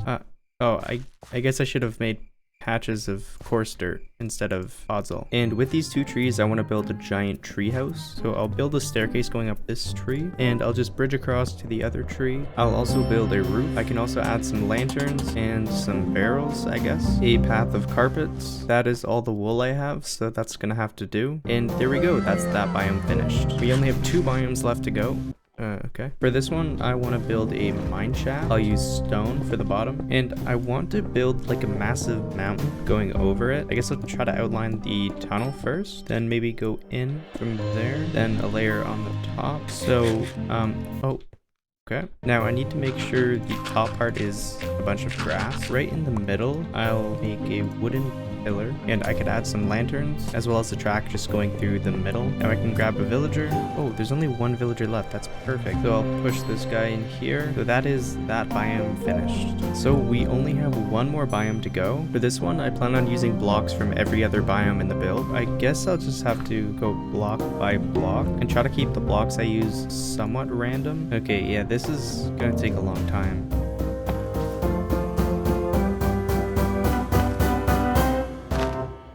So that's the biome portion of the build finished. That's cool. Took way too long to do that, but we're not finished yet because we still need to make it look like it's trapping the dragon. So first of all, I need to see where the hitbox of the dragon is. So I'll try to get as close to it as I can. Okay, ow. So I can't place blocks here. Ow, ow, ow. Okay. Regeneration is probably a good thing to give myself, considering I can't eat, because if I eat... Yeah, okay, this works. Oh, okay. Okay, so this square is as close as I can build to the dragon. When I build the chains, I'll need to connect them to this here. I should probably use obsidian for the ring. Okay, now I'll... What? Wait, that was weird. I'll just replace this ring with obsidian. Oh, I guess it's because I have haste. It just freaks out. I don't know why I'm not getting hit anymore. He's just not hitting me. Well, he hit me there. So I think what would look the coolest is if I have 4 chains connected to it, one from each side. So I'll start it from here. I guess I'll make the chains 3 by 3 like that. And then I'll have the second link coming out like this. I made it sort of slope down a little bit, and now I can just go straight up to the dragon. I want to connect it to the center of this, and it's a little bit off center, so I have to make it turn right a little bit. So just like that should do it. Oh, it looks like it curves up a bit too early. Oh, it's also not centered. Yeah, okay, I'm gonna have to redo this. And I need to make sure I pick all of these up, because I don't even know if I'm gonna have enough iron as it is.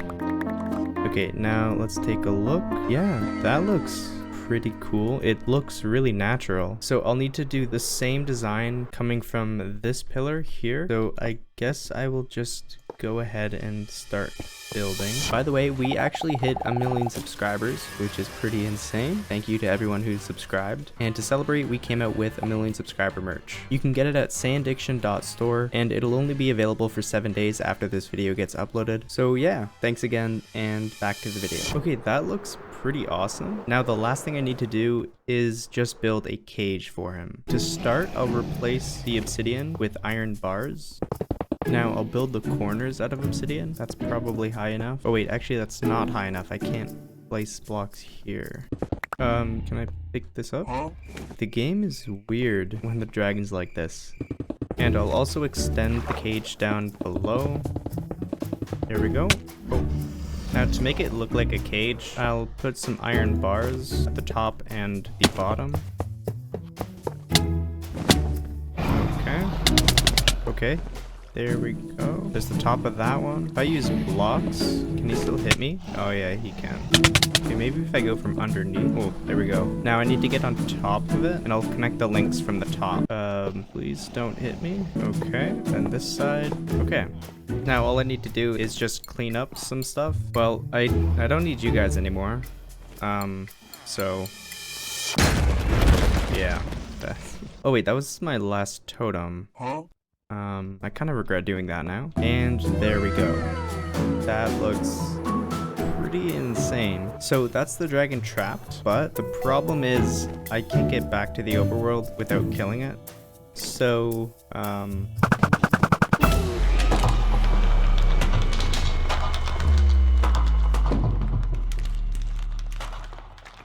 so that is every single mob trapped except for the bosses. I already sort of trapped the Ender Dragon in the last video, but there was a big issue with this because if the dragon's alive, you can't get back to the overworld, making it impossible to permanently trap the dragon. At least we thought. After I posted the video, a way to permanently trap the dragon was discovered. The only issue is that it sort of breaks the game. I'm not ready to do that yet, So we'll start with the easiest bosses and just work our way towards the dragon. So the first boss will be the wither. To get the wither to spawn, we'll first need a few wither heads. Oh, first try, okay. Oh, he just jumped off the edge. Oh, there's another one. There's a bunch of mobs in here. Okay. That didn't go very well. There we go. Finally, that's the last one. Now we just need some soul sand and we can spawn the wither. So I think because I trapped all the regular mobs in here, it makes sense to put these bosses right over here. So the first thing we need to do is dig a big hole. There we go. It was like 3 hours of work shown in 2 seconds. Okay. So this side will have the warden in it, and the other side will have the wither in it. Actually, if the warden's here, it might be too close to these mobs, so it might start attacking it through the wall. Okay, I guess this side's the warden and this side's the wither. So I guess we can spawn the wither in now, and I'll surround it in an obsidian box. Okay, and then I'll put the wither heads on, close it up, and... Okay. Oh, it can break the obsidian. This could be bad. Okay, I need to make sure it stays here so it doesn't go after the other mobs. Oh, okay. So obsidian doesn't work. So we're gonna have to use a more complicated design. I'll need to grab some slime blocks, so it's good that this is in a slime chunk. I'll also need some redstone stuff and a few enchanting tables. So we need a redstone block here and 3 slime blocks above it, then a piston, and right under the wither we need a snowman. There we go. And we need more slime blocks. Now we can place the slime blocks here, the boat, so it balances in the middle here. I don't know how it's floating, but we're not gonna question it. And I'll put some enchantment tables here, the iron golem here, and we are finished. Place the head, water there, and then when he explodes, I flick this lever, then I grab the water, and perfect. So that's working. I'm surprised nothing went wrong. Oh, okay. He killed the iron golem. I'll drink a potion of invisibility and fly down here, and he's escaped, and the potion doesn't work. Okay. Okay, well that didn't go as planned. So the issue is that every once in a while the wither will shoot a blue wither head, which will just break the blocks and kill the iron golem. Oh, I don't have my elytra on. Okay, so we need to redirect the blue wither heads.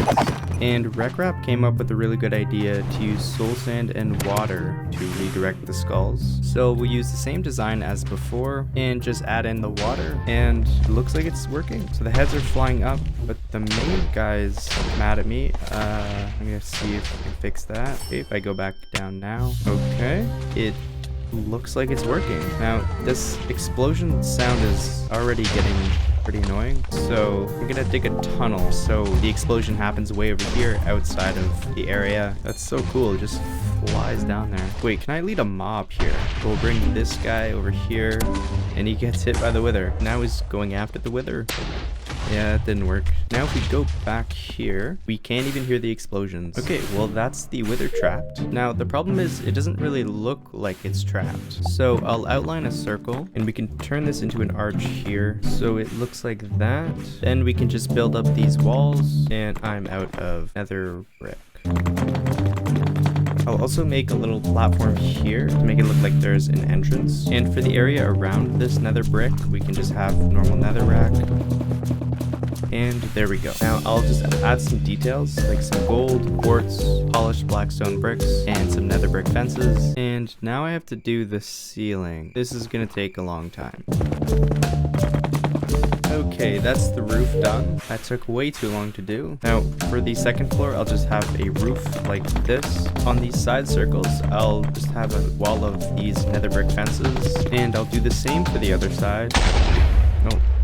Okay. Now I can do the second floor, and I'll just add a roof to this. For this part of the roof, I need to make sure all the skulls can get past, so that works. What about this? Yeah, it's really close though. Actually, I'll leave a hole there because I don't want it to explode and then kill the snowman. Now we can add netherrack to the back wall. And there we go. Oh, wait. There we go. So that's the back wall done, but it still looks pretty plain. The snowman keeps shooting snowballs here. If I steal some snow from him, then we can put some snow on the ground. There are way too many torches here, so I'll add some lava pools for a source of light.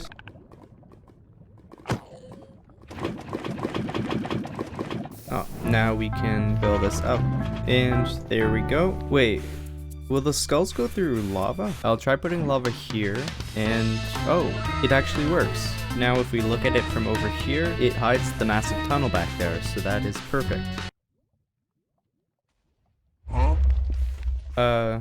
Oh, I think a glow squid spawned and then exploded. That explosion might kill the snowman. I'm not sure if this is gonna work, but we can try it anyway. So I'll just make another snowman behind here, just like that. So if this one dies, the wither will target this one instead. Now I'll add some details to the inside of this area, starting with a pathway of blackstone bricks.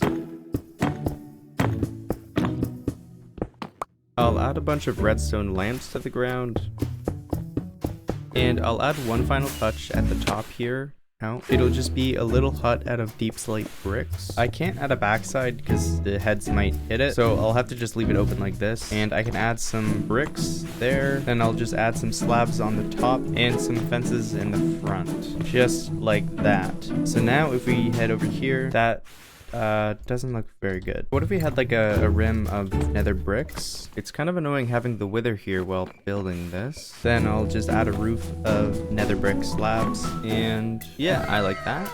I think that looks pretty cool. Finally, we can fill this area in with glass, and there we go. Now the wither is officially trapped. That took a lot longer than I thought it would, but it's trapped now, so that's good. Now that we're done the wither, it's time to do the warden. First of all, I'll place a piston and some redstone, so it does that.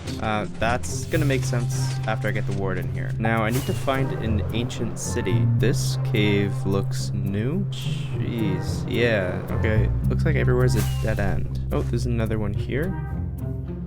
Oh, this is really deep. Oh, okay. Oh, there's a deep dark. So there's a chance there's an ancient city in here. Oh, wait, there is. Now, I only have diamond armor, so this is gonna be extra difficult. Okay, I don't know where I am. Before we do anything, we need to dig a massive tunnel back to our base. Alright.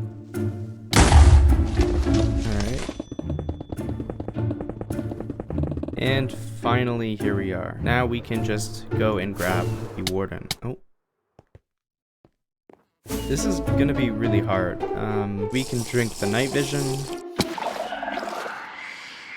Is the warden spawning? Oh yeah, he's spawning. Oh, he's right there. Can you come over here, please? He's just chilling at the top there, I guess. Well, he's not coming down, so I guess I'll just go loot some chests. Oh, okay, he teleports. So we run in here, and I need him to follow me now. Oh, he's gonna shoot me.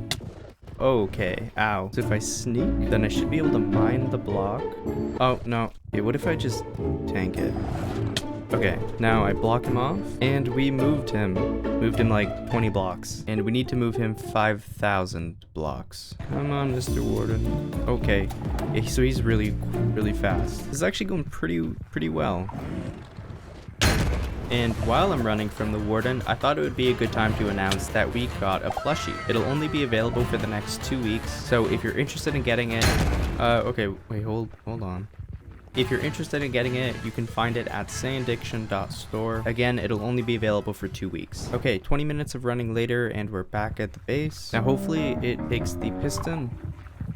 It's not taking the piston? Maybe if I just leave. Okay, the heartbeat's slowing down. I think if I go now... Oh, it's looking at the piston. That's good. It doesn't seem like he's targeting me. So as long as this piston keeps making noise, I should be safe. So to start off, I'll just have the floor out of deep slate. Oh, the darkness is gonna be annoying. I can move the warden back here for now. I'll build the same thing, and we should be able to do this. Oh, he's coming. And then we run. And it looks like he's on the piston again, so we should be safe. Oh, okay. I didn't realize he would be able to still see me. I'll block you off, and that lets us build whatever we want here without any interruption. There we go, there's the floor done. Now before I can actually design it and trap the warden in here, I need to make it look similar to the wither area. So I'll have to mine out a bunch of blocks up top here to try to match the roof area. This is going to take a long time. Oh, that's a creeper. And there we go. That took a long time, but we still have to do the sides, which will take even more time. So I'll start by building around the edges, and I'll try to make it smooth into the ceiling, going all the way around. Okay. And there we go.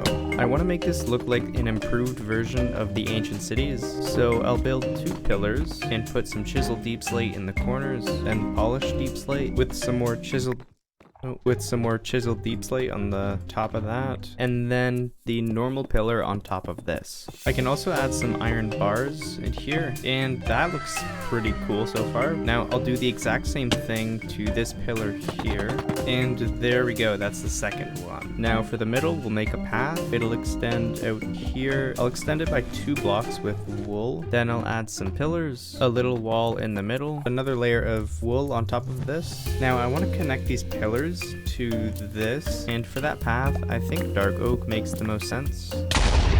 Oh, that was a creeper. Well, so I'll place that wood. Now I'll add a bunch of patches of sculk, and I'll actually have the sculk vein spread across here into another patch. And I also need to get some of these lanterns. I don't know how to make them, so I'm just gonna steal them. Finally, we'll add some ores. Oh, I fell. Redstone, lapis, copper, and diamonds. So that is the building part of the warden trap finished. It looks pretty cool, but now comes the scary part. We need to bring the warden back here. If I just break that... hello? Oh, okay, he's coming. I need him to stick to the piston. Oh, no. Oh, okay. I need to run? Wait. Did he escape? That's really bad. Okay, I need him to come back. Come on over. Oh no. Okay, that's 1 totem gone. I don't want him to escape, so I'll try to block this off. Oh, I don't think I got it. Okay, that's another totem gone. And I'm out of totems. What do I do? I guess we have to just hide in the Nether. Okay, so there's a loose warden in my base right beside every mob in the game, and I also don't have any totems. This isn't good. If I go back without totems, I'll definitely die. So I need to get some more, and I need to get some far away from my base, because if I get too close to the base, the warden will probably kill all the mobs I trapped, which wouldn't be very good. I can mine this gold, then trade for obsidian, build a new portal over here. We need to find a pillager with a flag. Oh, here's a pillager outpost. We just kill this guy. Now if we go to the village, it'll start a raid. There's 1 totem, and there's another totem. That should be good enough. Now we can head back and try again at trapping the warden. Okay, here we go. His heart is beating super fast, which means he wants to kill me. And he just jumped down there, which means he really wants to kill me. Can he even get up from there? Oh, well, he can hit me. If we just block off all the ways he can escape, then we should be able to trap him. So all I need to do is break this, get him to chase me. That is terrifying. Now I lure him over here. Okay, then I just need to fly here and trap him like that, and that should be good, I think. Oh, yeah, he's on the piston. Okay, that was hard. Now I should be able to just walk up here, block him in, and that should be good. We have 1 warden and 1 pillar, so now it's time to do the other pillar. We'll be a lot smarter with this one after having to deal with the last guy. So I think the best way to do this is to only give it one pathway to go. Now we can go back to the ancient city. Oh, I think there already is a warden in here. Oh, he's here. Okay, I can't see anything. There he is. And now we just have to run it back for 20 minutes. This part sucks. Now we come in here, he's still following me, and we run. And lastly, we just add some glass. Wait, the warden just disappeared. I thought the piston would stop it from despawning. Maybe since the piston's underground, it isn't loud enough to keep it there. I'll make an observer clock, and I'll use trapdoors this time. Then I'll go back to the ancient city and just bring the warden back one more time. So here he comes, and we run away. So he's now stuck. Perfect. Then we can finally finish placing in the glass. So now not only do we have the wither trapped, but we also have 2 different wardens trapped. That is pretty cool. The area does look pretty bad with all the chests and everything. So 3, 2, 1, and boom. There we go. Now all that's left to do is to trap the dragon. So I'll respawn the dragon. There we go. Now I'll shoot out all the end crystals. And because of the planet I built in a different episode, the dragon breaks and gets stuck, just like that. So this is how I trapped the dragon in the last episode. But the problem was, because the game knows the dragon's alive, the portal disappears and you can't get back to the overworld. But a technical Minecraft player found a brand new bug that lets you get around that. So the first thing we need to do is build a flying machine. And I'll put obsidian right here to make sure it stops here. Now, if I just break this, the flying machine starts and it pushes the dragon. Oh, it didn't push the dragon. I know the dragon can't break end stone, so I'll try putting that on the front and we'll send it again. I hope this works because I have no idea what to do if it doesn't. Oh, it's working. I need it to keep working now until the obsidian. Okay, almost there. And then it should stop. Perfect. We can't leave if the dragon's alive, so we need to trick the game into thinking the dragon's dead. And we can actually do that by pushing the dragon into this teleporter. It's a little small, but it should work. So we'll build another flying machine, make sure to put end stone on the front, and then go. It disappeared. Wait, what? Oh, it's still there. Okay. Now, will it go through the teleporter? Oh, it did it. Okay, perfect. So the dragon went through the teleporter and is now somewhere, I think way over there. Oh, okay. Now, after a minute, the game will realize there's no dragon here and there's also no portal. So I guess in case there's a bug, the game will respawn the dragon just like that. So we have a new dragon here, and the dragon that was teleported is still over there in those unloaded chunks. Now we'll kill this one. There we go. Oh, okay. It can still hit you when it's dead. Now that this dragon's dead, the portal respawns, and we still have the dragon over there in the unloaded chunks. So all we have to do is teleport over there, and he should be here. Oh, yeah, he's there.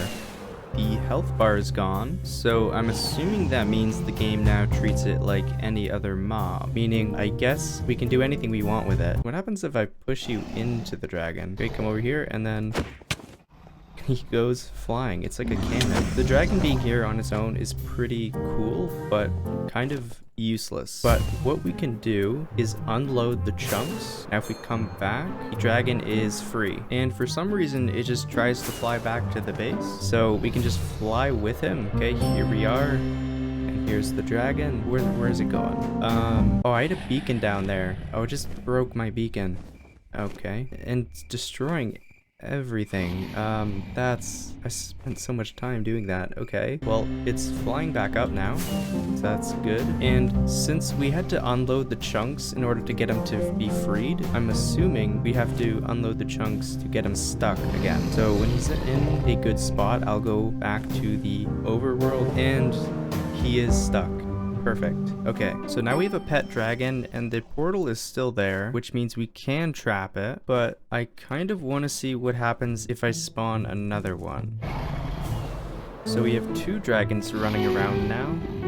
That's a little weird. I'll break the end crystals. break the last crystal, and that should freeze them. Well, that one's frozen, but this one's perching. And if we hit this one, the health bar at the top lowers. So this one is what the game thinks is the real dragon, and that one is frozen as well. What if we push this real dragon into another teleporter? So I guess I'll first push it this way. Oh, sorry. I'll first push it this way and then push it straight.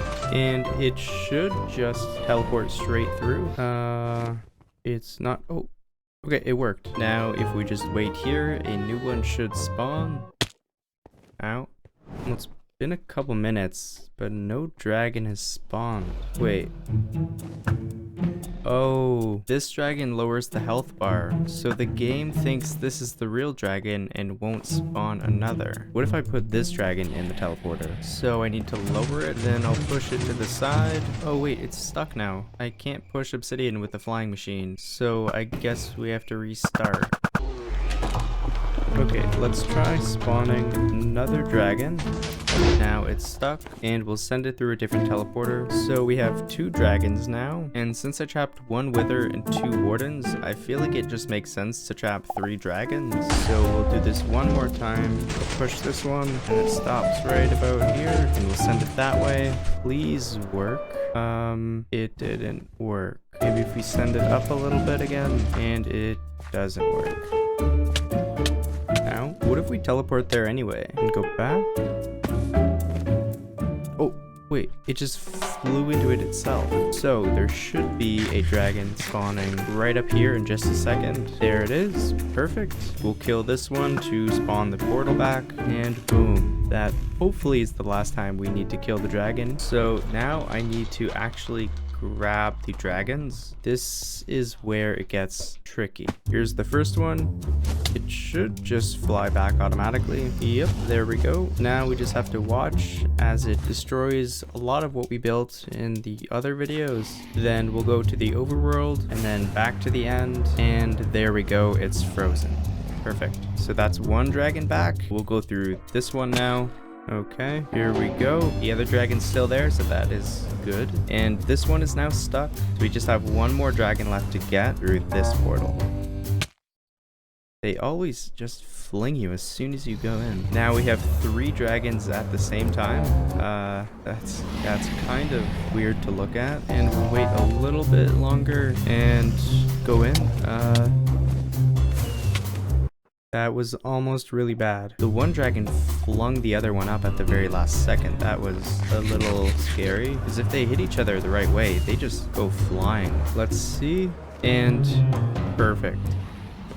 Now, I need to actually trap these 3 dragons. I was thinking I would do something like this cage, but because we can use flying machines to push the dragon, we don't have to make it that big. We can actually make it the correct size. So I'll build the first cage here. Now we'll try this, and wait, it was pushed too far. Okay, let's try that again. Perfect, so that looks like it's in the right spot. Actually, I can't place a stopper here. So we'll push it out of the way first, then we'll place a stopper and then push it back. And that should be good. That's the first dragon trapped out. Then I'll do the same thing for the second dragon. So I'll send this one over and I'll send it down as well. Yeah, that's like perfectly in the cage. That is really nice. Okay. And we'll send the third dragon over here. And this should be the last flying machine. So we have 3 dragons trapped right now. I'm pretty confident that has never been done before ever, but in the process of doing that I sort of made a mess, and the dragons also sort of broke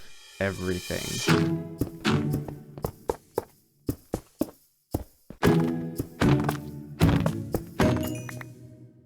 And there we go. I built chains connected to each dragon just like I did in the last episode, but before I finish with the project, I want to trap the frog and a lay. What's cool about this project is that... Oh, don't know. The bug I had to use to trap the dragon was only just recently discovered, so after trapping the allay and the frog, we have the only hardcore world in the world that has every single mob, including the bosses, 100% trapped.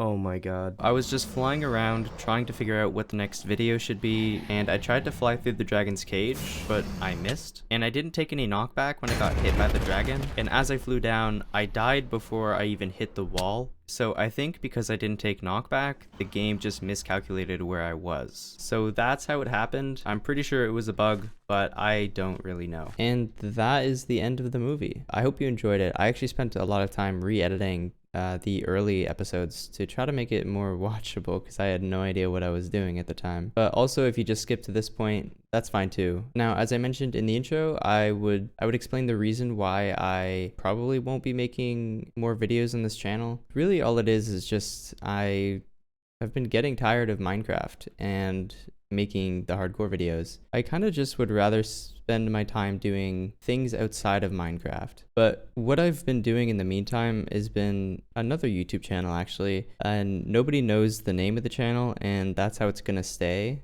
Probably. There's still a chance that like every once in a while I would want to make a video on here, like every year or something like that. Like I don't know, it'd be fun having a yearly Minecraft video. But yeah, if that does end up being the case, the videos probably wouldn't be super high quality. It'd kind of just be more to check up on everybody, see how you guys are doing, and just give you an update. Despite the videos not being very fun for me to make now, they were a lot of fun for a long time, and I have so many great memories of like pulling all-nighters to write captions on the videos or talking to everybody in Discord and stuff. So yeah, thank you everybody for all the support, and I will maybe see you guys later.